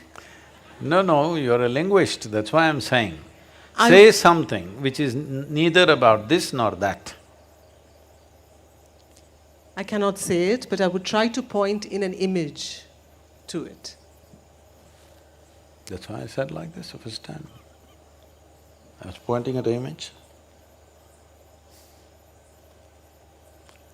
Is that as far as it goes? No, image means it is this. This is an image, that's an image.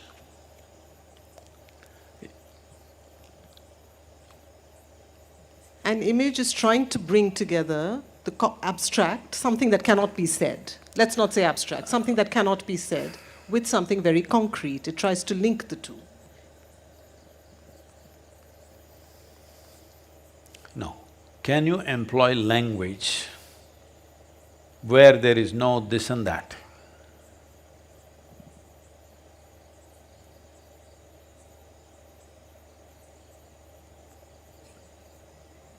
No, That's all. but… Let's move to the next poem.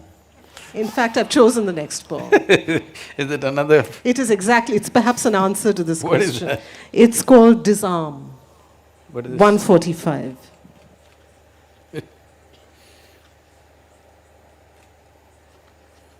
Oh, this is from 1994. 140? 145. Okay. Disarm. Sit still, says my heart. Do not raise your dust. Let the world find its way to you. But my mind, the worldly wise, says, raise a storm, or you will never get this world to disarm. Well, this is 1994, where I've still… we've just come here and where that now Kaivalya Kutir, now it's a concrete building, you can't call it a kutir anymore, but they still call it. But it was just a thatch roof hut, and that's it. 68 of us landed up here. They had no clue what to expect out of me, but they took a brave step of coming away for 90 days, men and women. 68 families, there was full-scale drama going on.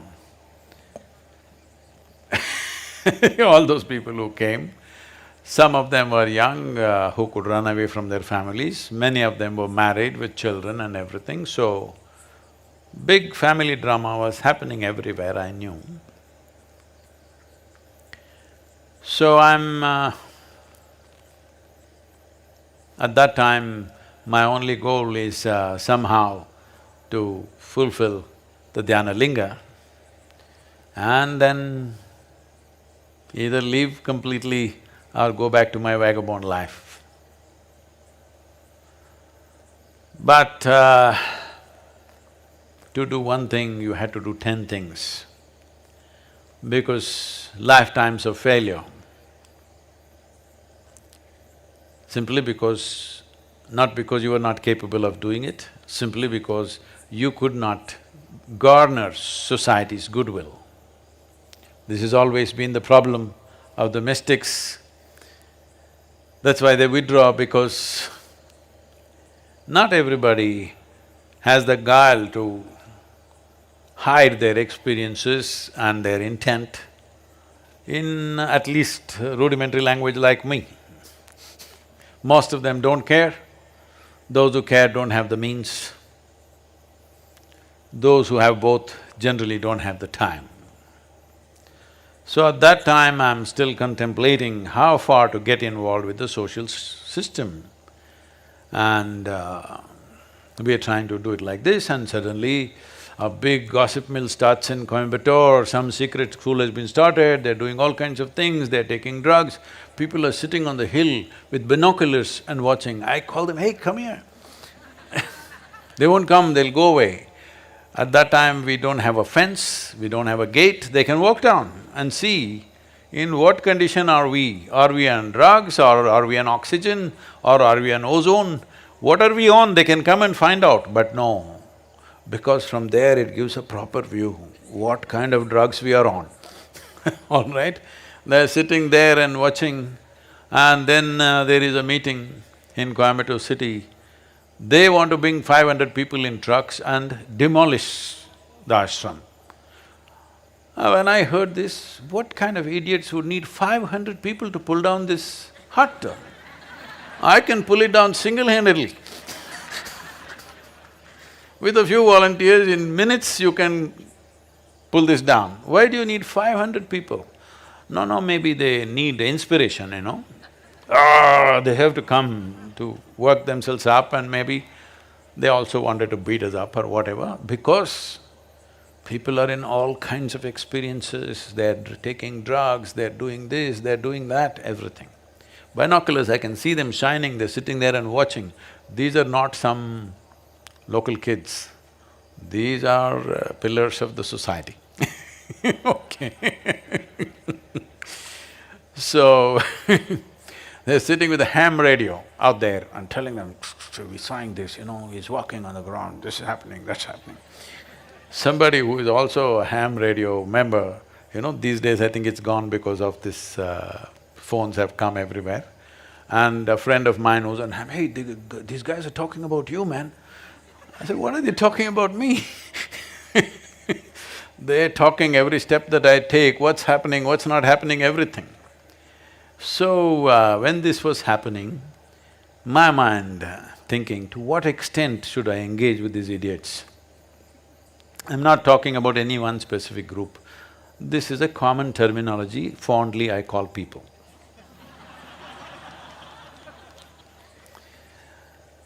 So I'm just calculating to what extent am I willing to go? Say how far I've come my engagement in the world. Because I'm fundamentally reluctant to engage with the world. But I know if you don't create enough goodwill, they will anyway ruin it. We are preparing people, already it's brewing.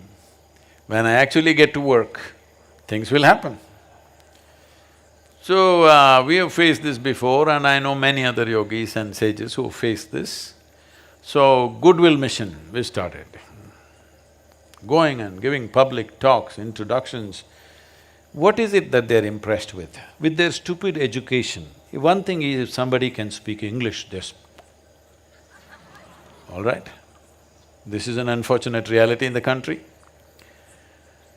Another thing is, you must be smarter than them. So that was never a problem.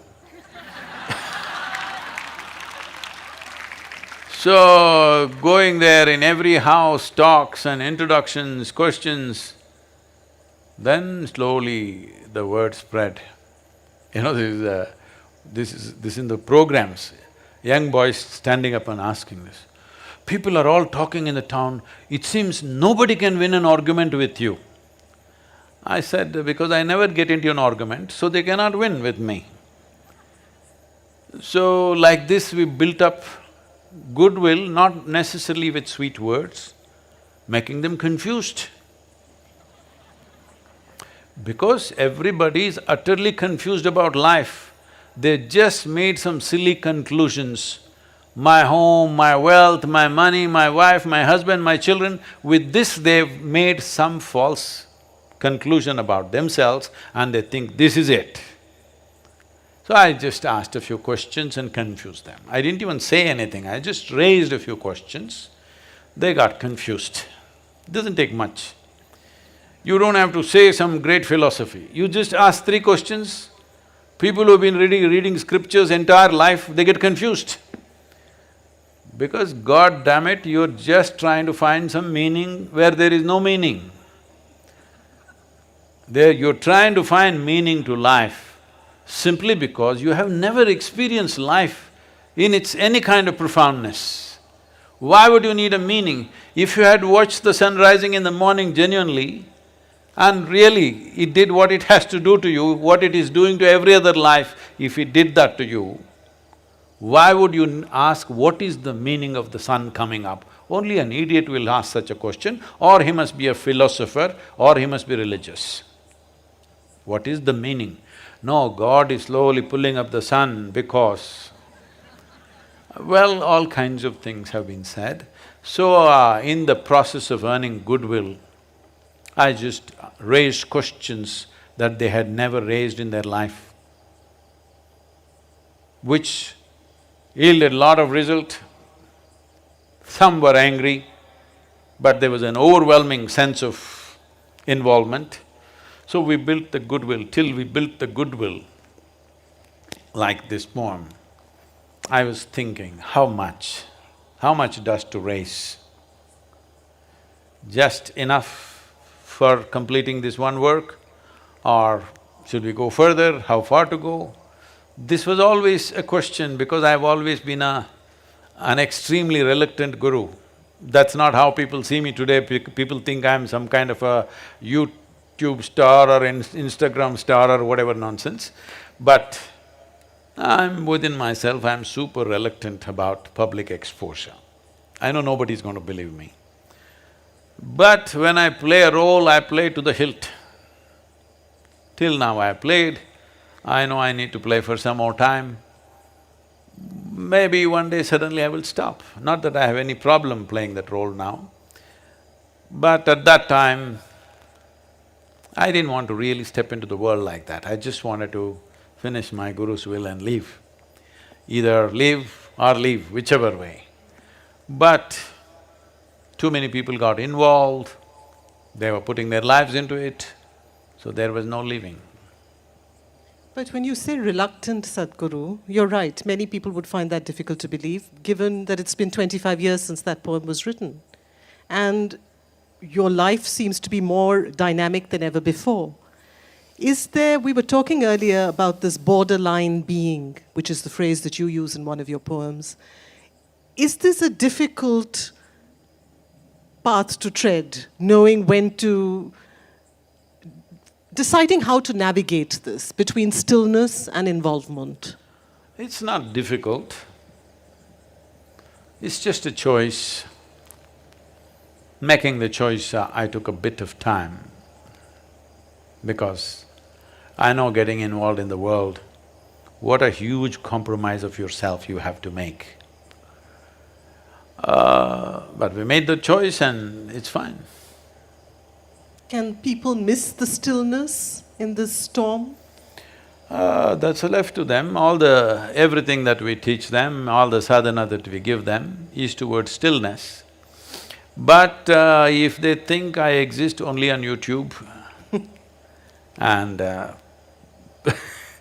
many meditators coming and telling me, Sadhguru, every day, some of them come, every day I go to bed listening to you. I said, God damn it, I thought I am talking to people to awaken them, but you are using it to go to sleep. And some people coming and telling me, every day, Sadhguru, when I wake up, first thing is I listen to you. I said, first thing is you're supposed to do your practice. No, Sadhguru.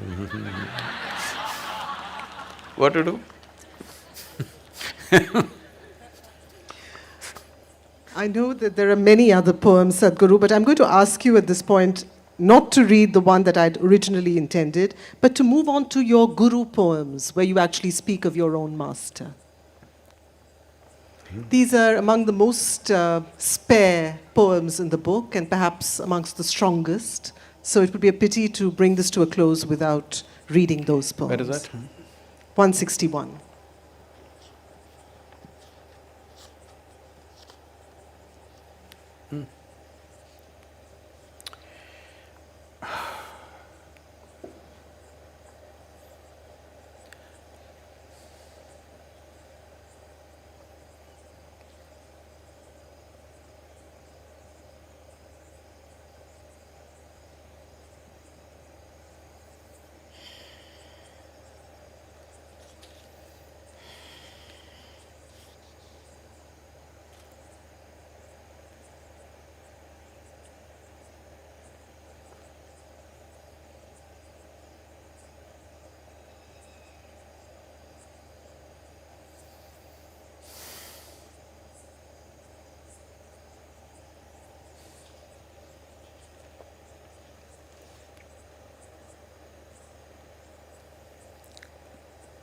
My master,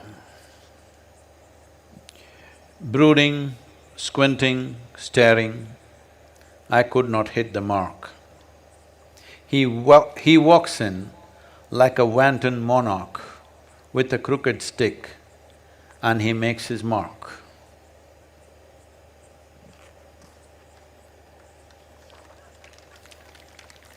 My master, lost to life and death, both I did, but moved me not. A man who walks with a stick comes to me, the able-bodied one, having seen birth and death and all that life can bequeath, still sitting dumb-stuck.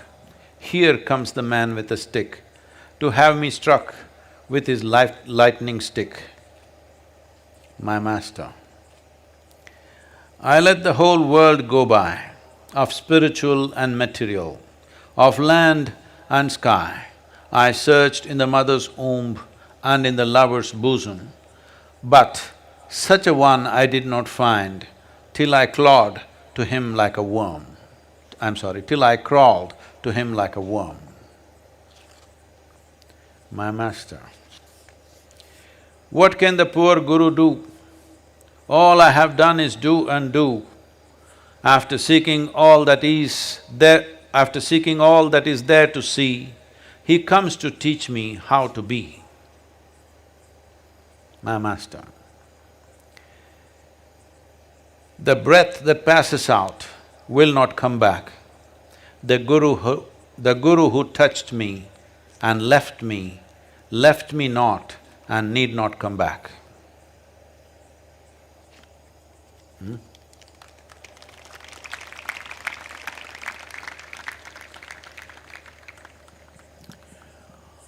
Well, this… even the tissue's wet, what the hell?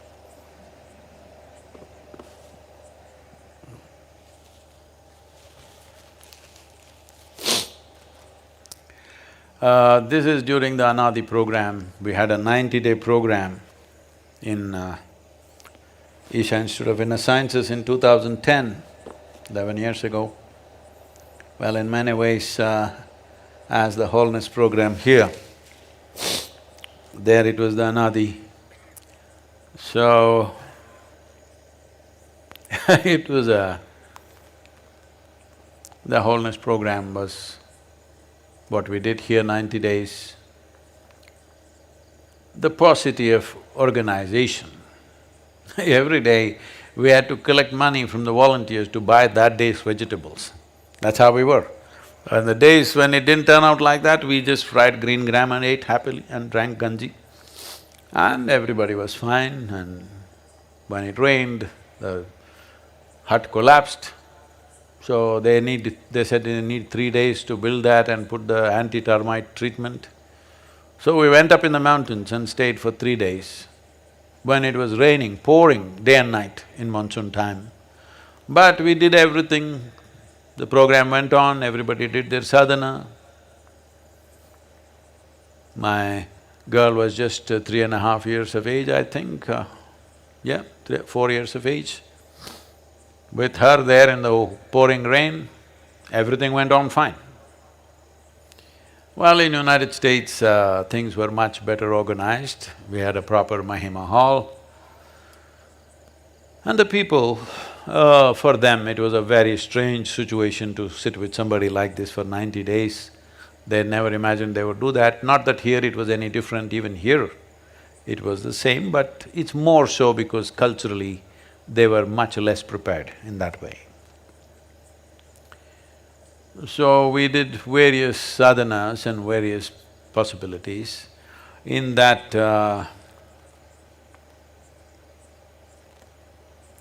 this is something that I always see when I speak something or in some way when I touch somebody's lives. The next thing they will ask me, Sadhguru, who is your guru? They think I went to some school. It's like, if you write, if you write good poetry, people will ask, who taught you English? Which college you went to? Like that, that's the same question. Well,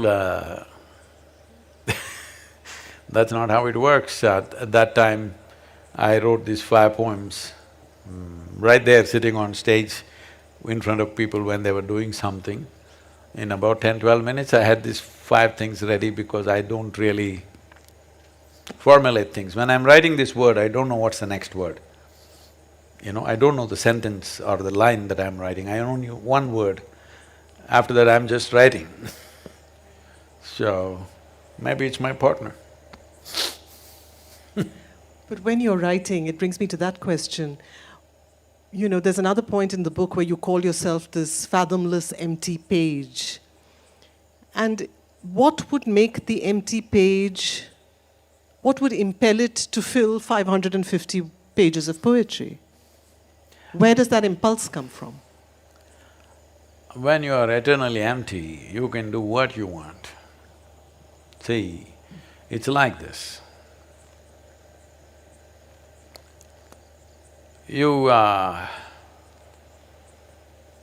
can take photographs of yourself, selfie, of course, today, as many as you want, they will stay. It'll keep on occupying the memory of your phone. At some point, your phone will say, enough of you, beauty queen, stop, because it'll memory run out. But every day, 24 hours, you can stand in front of your mirror and do what you want, all right? You can dress up in 100 different ways every day and show the mirror. Even if you happen to live for 1,000 years, it will still show you who you are, because there's no memory. So that's an empty page, there is no memory. There is a dimension of intelligence within you, where there is no iota of memory. It's uncontaminated with memories and meanings. Once that page is open for you, you can do what you want. It's like writing on water. You can write what you want. It'll be gone. Is it an outpouring, or is it a need to actually address, as in the case of your master poems, you said you were actually addressing questions Usually, that as I people said, usually it's by the order of the publishing English pub, they're called. It's not… they don't serve beer there, it's English publications department, all right? In that, there is a Kartupu department, it's called forest flower.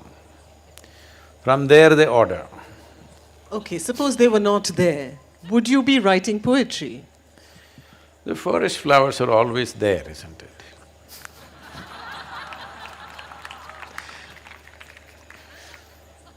Tell us more about the impulse of this mirror. Why would this blank, this empty mirror… does the mirror seek reflections? No. No. So why does it write? Why is this blank page creating printed pages?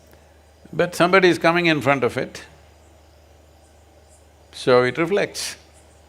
So it's movement, it's in complete stillness, but this dynamism of the outer world impels it to write. I wouldn't say it impels me.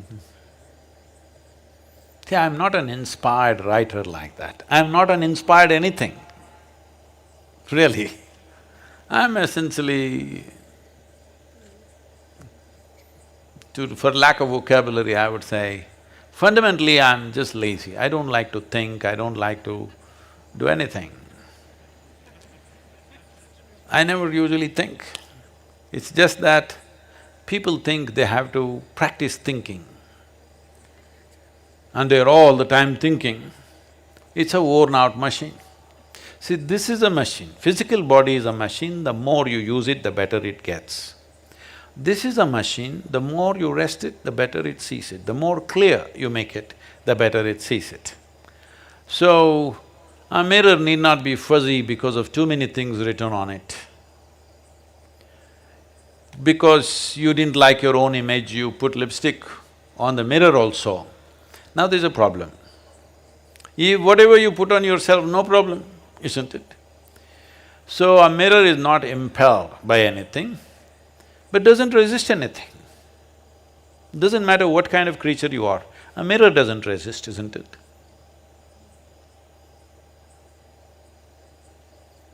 What is inspiration for a mystic? See, inspiration, the word inspiration essentially means you have to be driven either by somebody or something, either a cause or a person or a philosophy or an ideology or a goal. That's inspiration. Why would a mystic be inspired? I'm not inspired by anything. I just do what's needed. That's why it doesn't matter how much activity I perform, there is no burden of activity, there is no burden of function, there is no burden of either speaking or writing or doing anything, because it is not driven. It's simply as it's needed. Does it make it very unromantic and… Not unromantic. Because for romance you need this and that. But we are talking about this and that, Sadhguru. What I'm still trying to understand is, you said earlier, and I think that came closer to the answer, of a certain realm of paradox is best expressed in poetry. We must read… there's a poem called Meaning. Yes, in fact, shall we? Yes, I you have must that do marked. that, because you're trying to Yes. take me there. Yes, I am.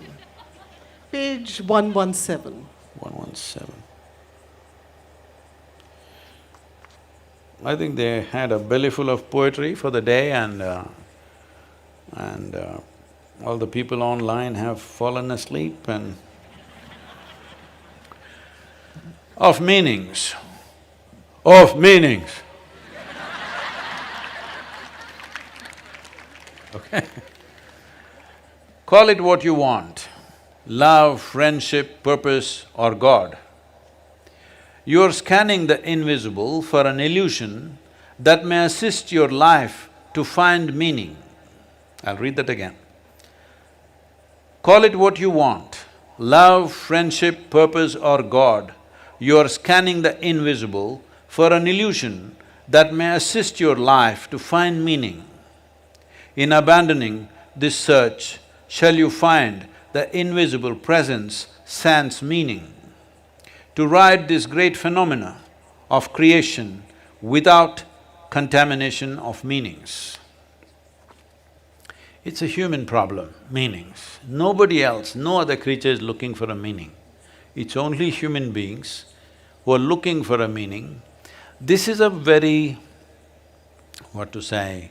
a very paltry or a puny way of using the intelligence that is invested in us, trying to give a meaning. Even the cloud looks like Shiva.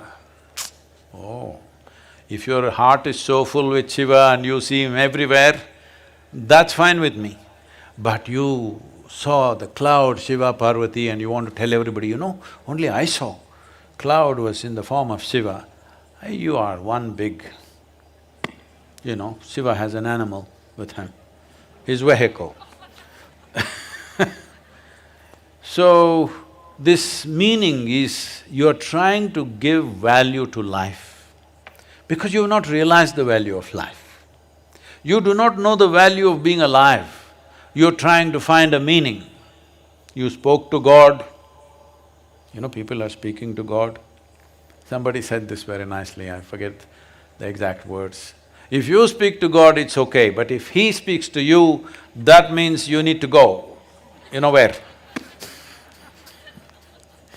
So, somebody is speaking to God, somebody is speaking to their lover, somebody is speaking to their husband or wife or child or whatever, not out of sheer joy and involvement, simply to attach meaning to their lives, otherwise it'll become meaningless. I want you to know that your existence is a meaningless existence. You are a speck of dust in this cosmos. It's meaningless, but it's phenomenal.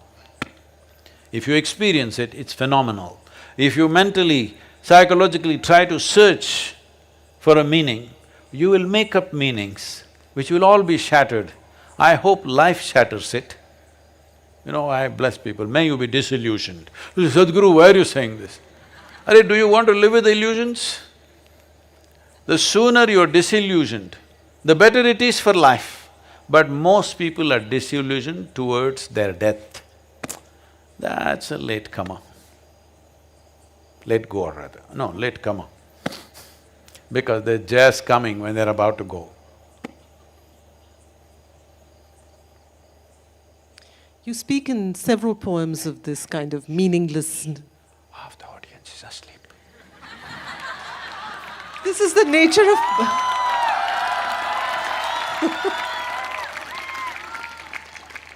You know, how often does one get a chance to sit and talk poetry with Sadhguru? I don't think we need to call this to a halt soon, do we? Not here, there are people online in the comfort of their homes, They can watch it later. Sadhguru, I think there are many poems here that speak of this kind of effervescence without purpose, as you call it, this meaninglessness, which I think many people… These are the poems that make me pause time and again, because we may talk about life without meaning and, you know, this purposeless See, existence. you don't say life without meaning. That'll mean something else. Yes, but many people think they're on a spiritual journey because they're looking for the meaning of life. That is the whole problem. All they're looking for is an explanation. You just have to… This is why so many people can be so easily, radicalized, because they're looking for a meaning, all right?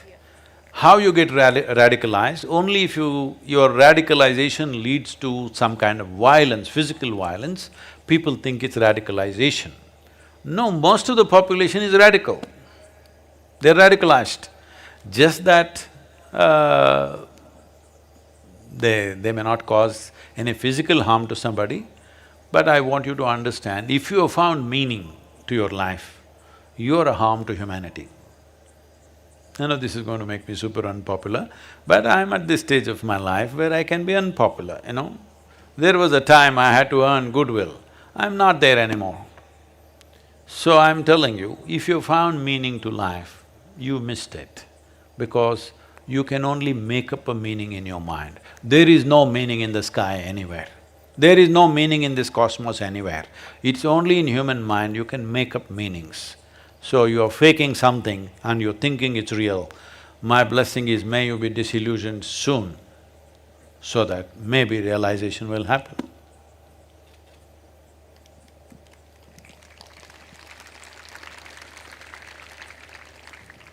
Have you found a meaning in a flower, or a cloud, or an empty sky? No, it's only in human mind, right? And I think very often poetry itself is a kind of break, a kind of reprieve from meaning, and that's part of its beauty. No, deeper meaning now. Rhythms, sound, all of that can Deeper sustain. meaning. Poetry is always believed to be deeper meaning. I know. I know that there are questions that are coming in from elsewhere as well, and we'll come to them in a moment, but it's very difficult to not ask Sadhguru to read some of the poems that I think are the most unusual in this book, which is poems of utter tenderness. We've all known, or many of us have known, the compassion of a guru. Hey, not everybody Wait a moment. experiences me like you, thinking Sadhguru, you'll have your moment.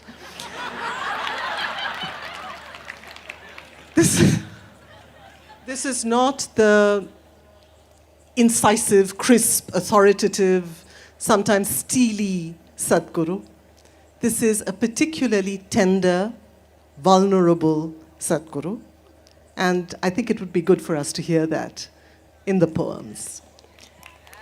Too much tenderness, Where is or that? just tenderness. What is that? 268.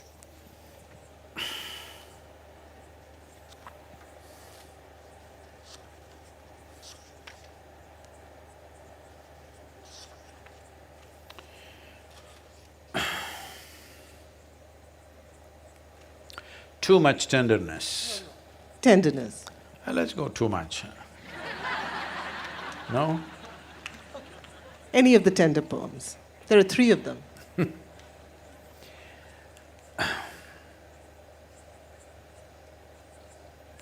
Let's do tenderness. I thought so. Tenderness, the irony of life, that I should now be doing… the irony of life that I should now be doing everything to bond myself, to bind myself, to bind, to demarcate boundaries that no one should cross, doing my best to be self-centered, all these antics just to keep this crumbling cage intact. With the work done, why linger on? depart gracefully, says my mind. But what to do with lovers who have lost themselves in the process of loving? Too many lovers, the very remembrance brings tears of too much tenderness. So I will act brash and go on. I've been brash enough. When was this written? This is just after Dhyanalinga. I was completely incapacitated, I couldn't sit up or anything. My speech was gone for almost, I don't even remember how many days, but for significant enough time that I had no speech and I was living in the shrine. There was nowhere else I could move, I couldn't move to my bedroom. At that time when things slowly, people were tending to me and putting me back on my feet somehow. At that time, when I first, I sat here, just this side of the leaning tree, under another tree there, and I spoke to a small group of people that day where I had to be helped to sit down and get up because the last few months were killing for me. It had taken my life. At that time, nearly I would say, in terms of my energy body, nearly 65–70% was severely kind of gone, very badly damaged, mauled. Did it consciously because it had to happen in that time-bound way, things were going out of control in the outside situations. There was no time, there was no room to do anything else. But when too many people gathered and most people thought I won't make it, it was so. So at that time the effort to come back was too much, to build back this system and put it back. Quite a few people stood with me,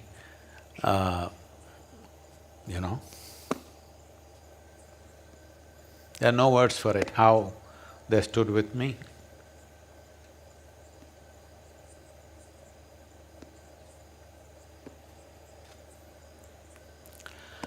So at that time, the struggle of almost recreating this body, and we thought we will just make…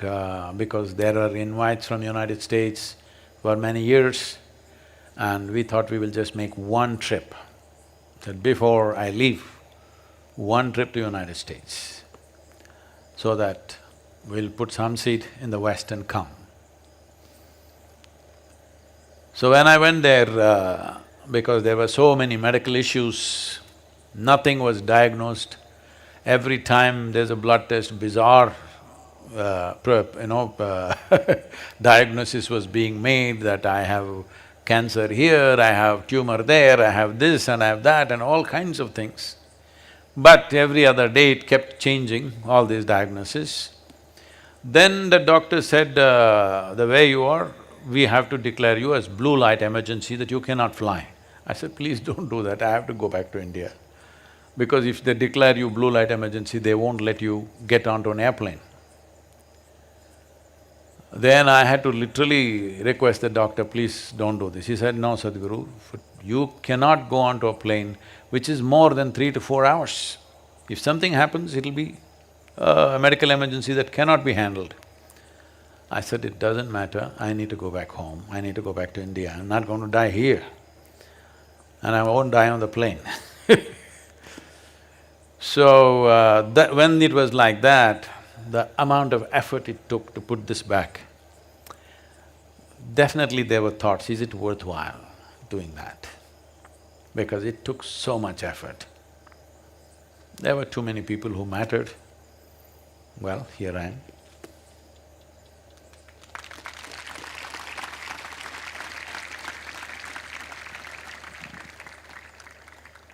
You've often talked, Sadhguru, of the Guru as a device. I remember reading this again some days ago, and I wondered if you could say something about how, without giving away trade secrets, how this works. I'm not in any trading. Okay, but how does this work on the level of the physical presence of the Guru, the non-physical presence of the Guru, and also what we are seeing now, which is the image of the Guru, which proliferates, I mean, particularly with the online world and so many images of you everywhere. Are all these, you talked of actually consciously crafting your persona, your personality. Is the image similarly crafted? And how are each of these dimensions intended to operate? Well, people who've been around me for 30 years or so, or a little more than that, some of them who followed me from Karnataka or been with me for nearly 35 years at least. Well, my daughter has been with me for 30 years now. Oh, I'm sorry, I divulged her age in case she's telling everybody she's 18, I'm sorry. So, they know how many times I've completely changed my characteristics, everything that I am, the way they knew me, I'm like that. Depending upon the type of action that I'm preparing for. Now suddenly in the last 3 years, see, nobody had seen me riding a motorcycle till 2019, okay? But now suddenly half the world believes, at least half the world that follows us, believes that I'm a motorcycle guru. This is the world I want you to understand. They've just seen a handful of pictures or maybe short videos. But only in 2019, I mean 2017, no? 2017 first time, yes. 2017 just in Bangalore and Mumbai I rode just for half an hour.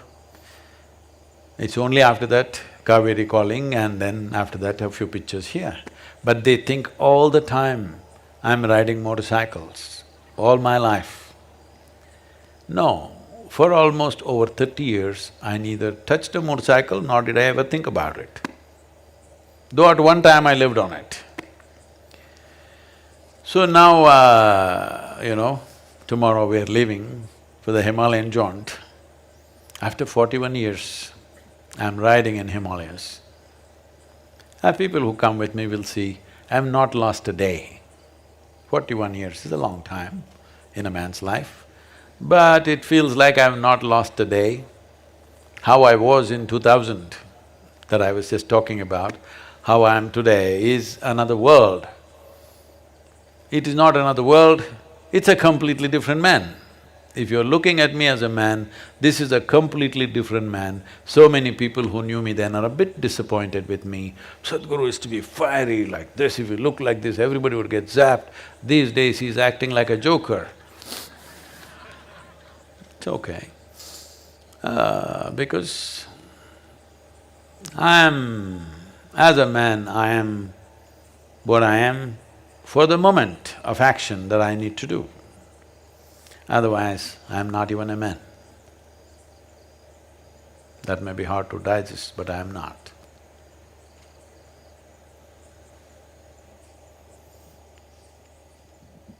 Is there anything more you want to say about how the device works?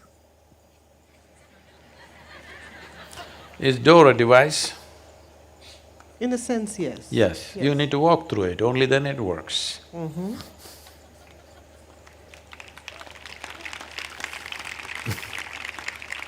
I think we've come to that point when it would be good to have a couple of questions and a break from mine. So we have, I think, a video as well as one live question. We have we have Kangana Ranot in the audience. Yes. Namaskaram, Sadhguruji. Hello, ma'am. Sadhguruji, your poems are so wonderful. Hey, you just got the book, you haven't read it. I have. Some of them I've read on Instagram and on your other social media accounts. And these poems are so wonderful. I've never read anything like this before. Because I've grown up on poetry, I've been a fan of poetry. they're more emotional or sensual, or or melancholic, or more. But this obviously triggers something else in you beyond that. So I want to ask you the question that ma'am had asked you.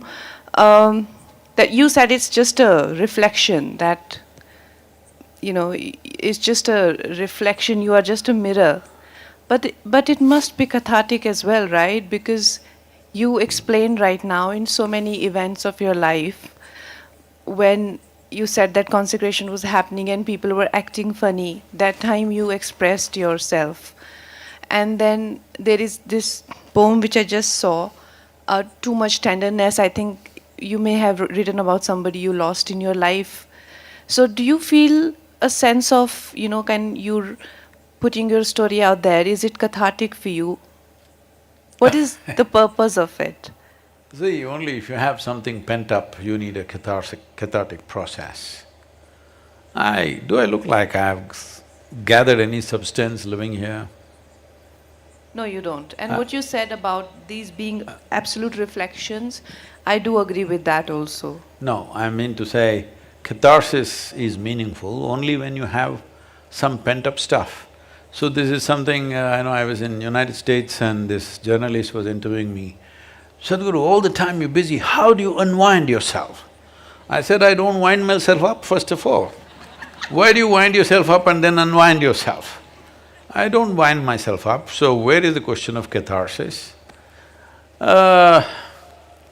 See,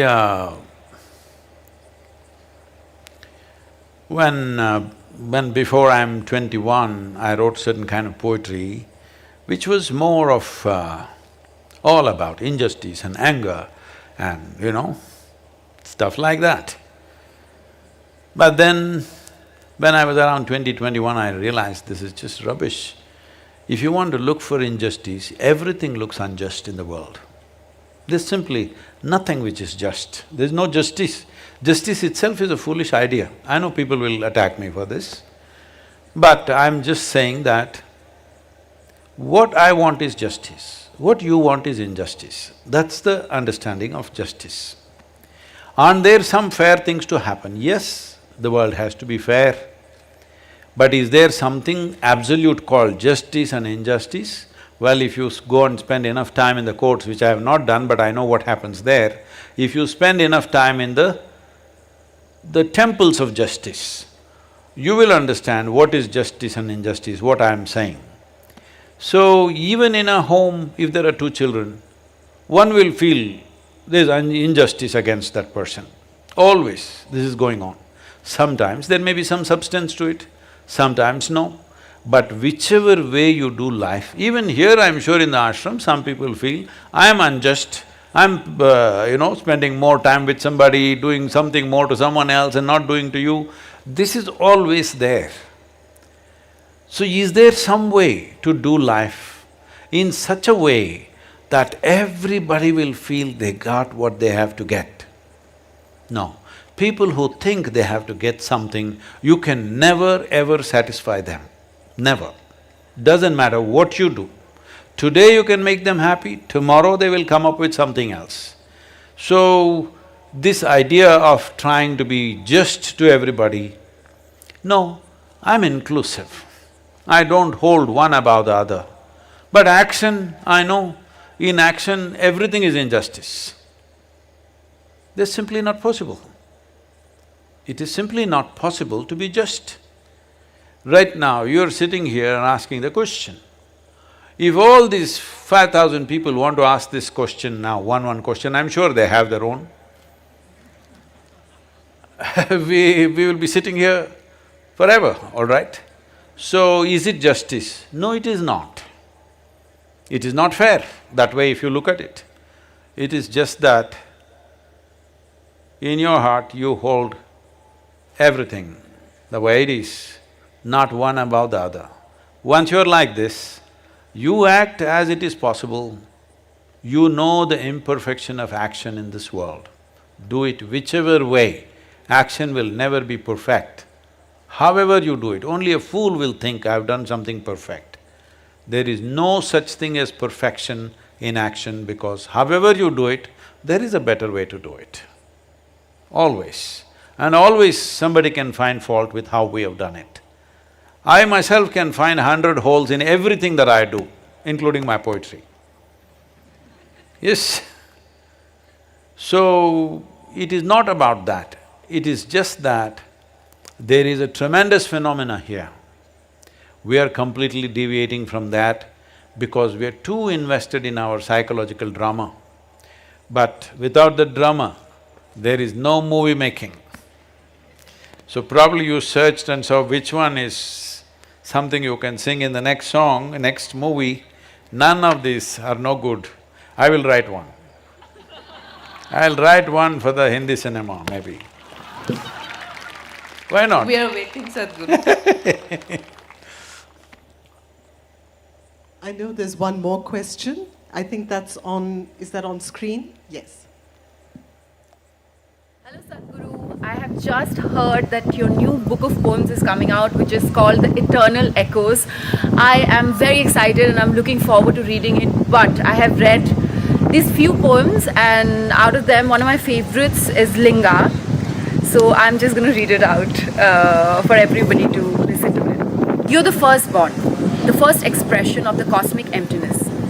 The wise ones aspire you to be the source of all this lively mischief. You're the source of all pain and pleasure. You're the lowest and the highest.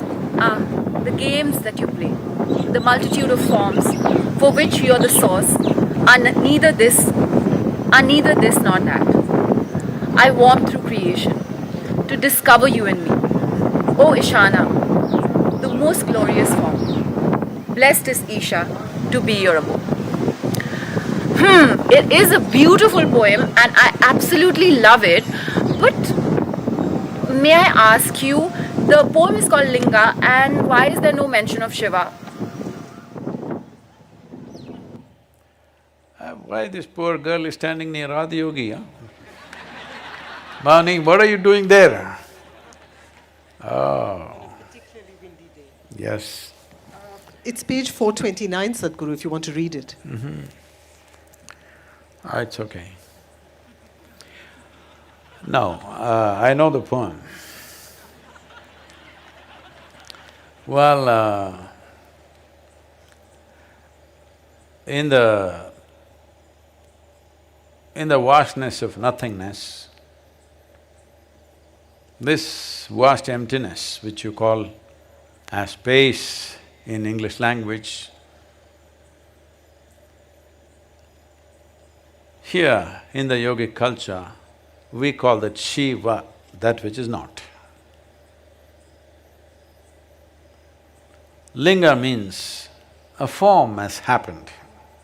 That means it is no more that which is not. So once Linga has come, Shiva, no, because there is something now. There is no nothing anymore, it's something is on. Well, something is just an expression of that nothingness, but still, in our perception, something has manifested. That's important, because we are like that. You don't know where you were before you were born. You're here. Now you're here. Nobody is talking about your grandmother anymore because she's not there. I'm sorry, she may be there, great-grandmother. Okay, I'm sorry I don't wish to send anybody early. Your great-grandmother, we are not talking about her now because you're here. You have manifested. Your great-grandmother is the basis of your existence, but we don't talk about her anymore, unless she was such a superstar. Otherwise, she's forgotten. Forgotten does not mean dismissed. It's only because of her we are here today. Similarly, only because of Shiva, there is Linga. But once Linga has come, we have a form. We have a new child to play with. We are not interested in the dead anymore. So, you know, in the Indian languages, these words are so related. Shiva, Shava, all these things. Shava means the dead. Shiva means the nothingness or that which is not. So, the linga has manifested, the poem is about the linga, so we're not talking about the Shiva Mauni. You're Mauni, but you're talking. What can I do?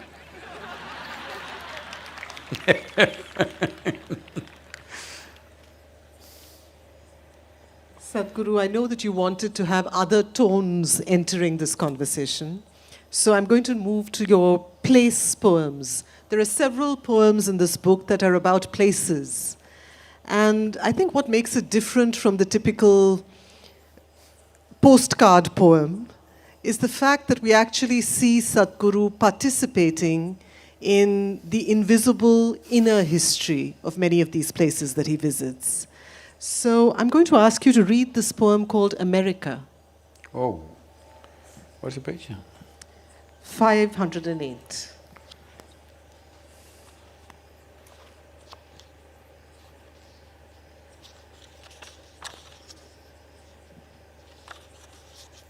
Five, not eight.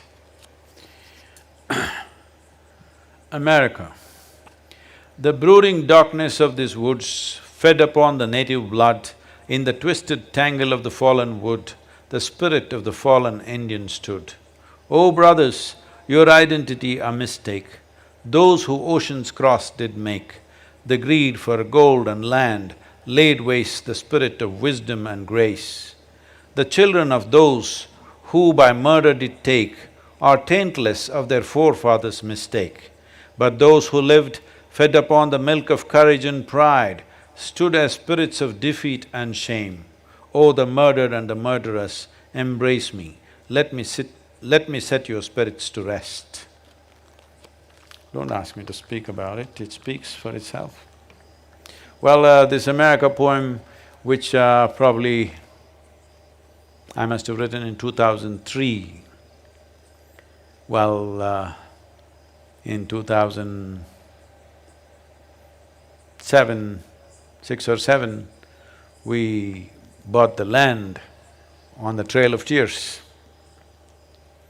And in 2020, we made the Native American trip. Unfortunately, life takes that long to manifest. We did the… of mystics and motorcycles, we rode across United States, did around 10,000 miles in 36 days, touching over 21 states, American states, and over 17 Native American nations.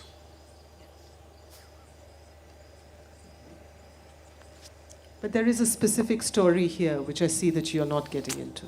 Tired? No, I'm not tired, but they're all babies who have to wake up at 4:30 in the Do morning. you not want to hear the story about what the Indian who's mentioned here? This has been spoken many times. Do you accept that answer? Yes. Those are all… Sadhguru, you have all right, we'll give you a very brief answer maybe to this and then read any poem that you'd like to read. Oh, I don't know which one is where, so… They haven't been marked in your book? No.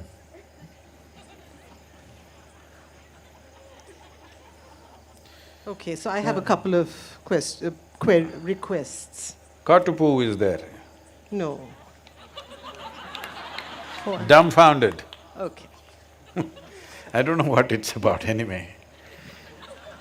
When the flower opened its petals and sprayed its fragrance into the not-so-fragrant world, dramatic as it was, there was no attendant music and there was no auditory applause. So it is when the greatest of events happen within you.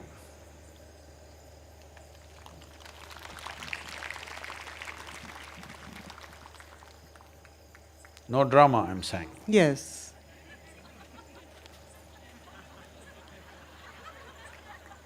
When was it written? Was it written immediately after your I really don't remember. Chamundi Hill experience? I don't remember when I wrote this, no. I don't remember really, I don't know when I wrote this. Okay, so Shall I read Just Not? but you also have to read Grace and Just Playing.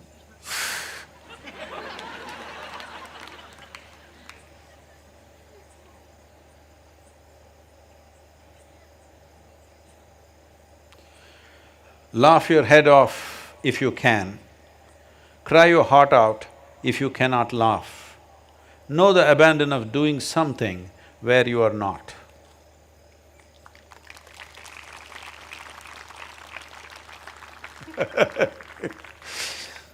Just not. The roots of divine are entrenched in this body. Where the flowering of the divine occurs, where the flowering of the divine occurs, there heaven is. This divine flowering happens not in the heavens above, but in the inner spaces. None can see the flowering, but can anyone miss the fragrance? Just not, and you shall know.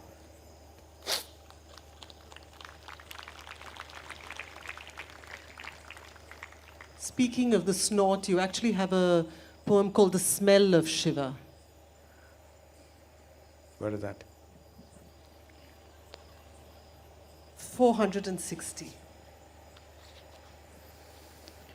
That's also a place poem, so tell us something about when it was written and where.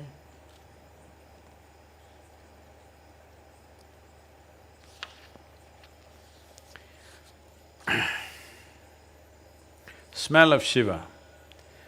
The silent mountains, stoic but full of ice, the roaring river, rapid, in a hurry to lose itself, a nameless valley steeped in occult ways, people as earthy as earthworms, found ways to bend nature to their will, seeking the mundane through magic.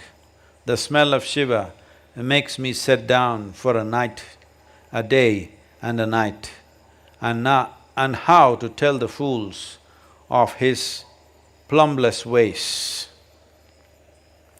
This is in Yellowbong Valley in Nepal. It's one of the strangest places that we have hit. We were trekking, I don't remember which year, when we were probably 2012 or 13, somewhere around there. So it was a hard trek and then we walked into this valley.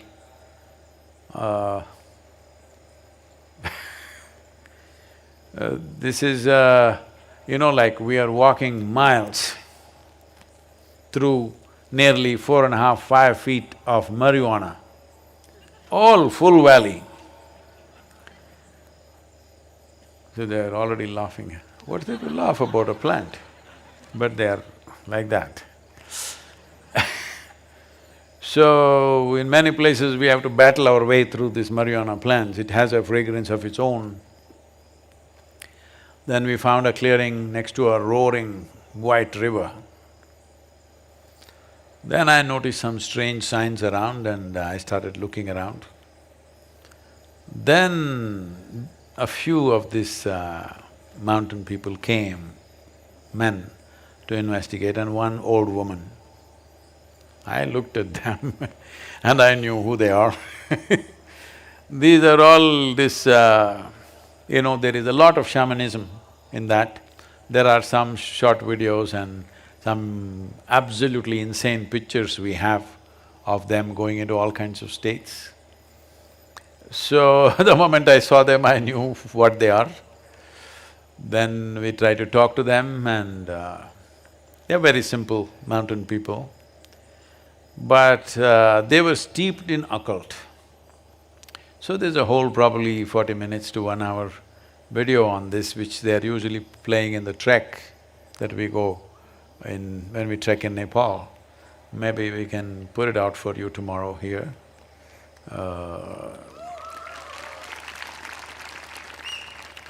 So I don't know if… I don't think it's on the YouTube and all that because it's a bit crazy stuff.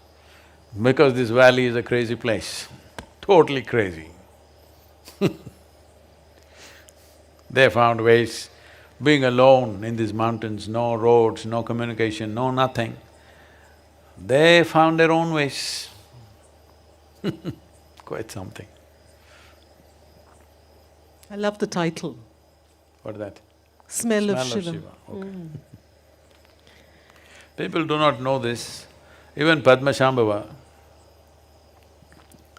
See, people think Padmashambhava is a Buddhist.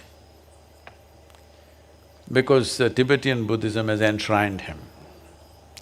No, Padmasambhava Baba always carried a trident in his hand. He is not a Buddhist monk. He had two wives, one Indian wife and one either Nepali or Tibetan wife. Both of them traveled with him wherever he went, always with a trident.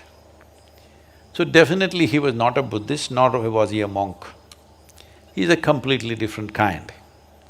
So these are lands where he traveled and later on, well, probably in his later age, I don't know exactly, but probably in his later age, he settled in Tibet, or he stayed there for some time and came back to the Gangetic plain in his later age.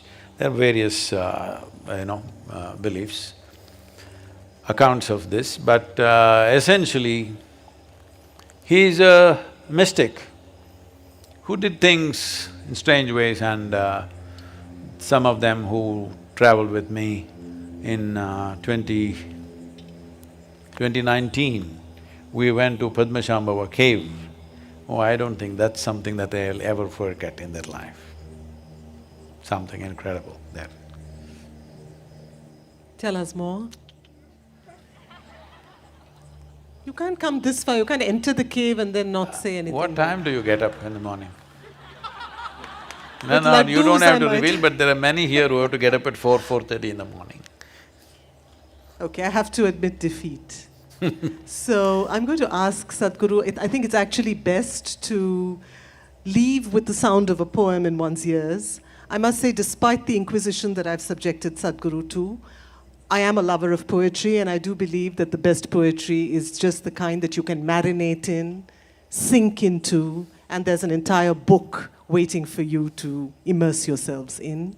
I'm just going to ask Sadhguru to read perhaps 2 poems and leave us with those. I thought one. Okay, 2. All right, which 2? Tell me quickly. Grace and Just Play. Huh? Grace and Where Just is Play. Grace? Where is it? Why has no one marked Sadhguru's book? What page? 548. No, it's marked 548, I can find it, that's why.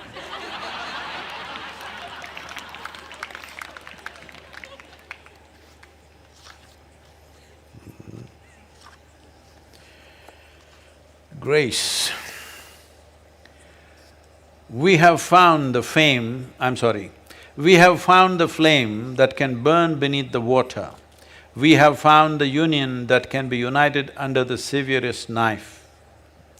We have found the bliss that can bloom even in the very face of death. We have found the love that can stir most barren of hearts.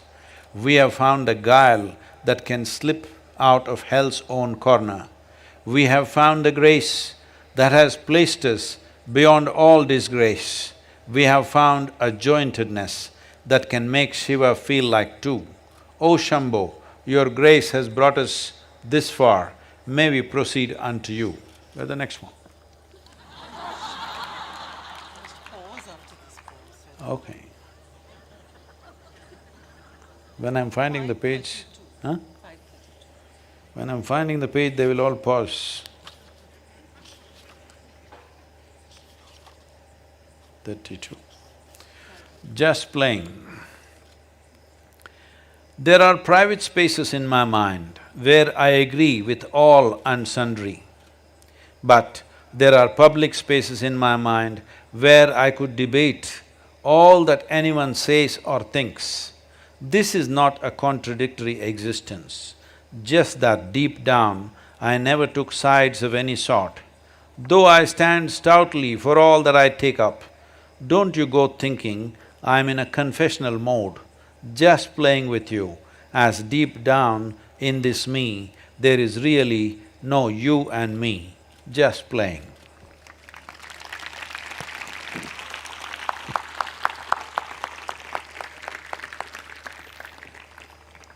Thank you. Thank you, Sadhguru. Thank you.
I miss telling this to you, that the highest literary award in India is called Sahitya Akademi Award.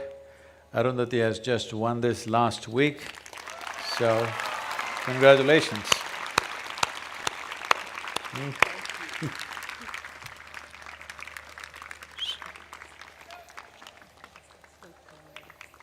Okay.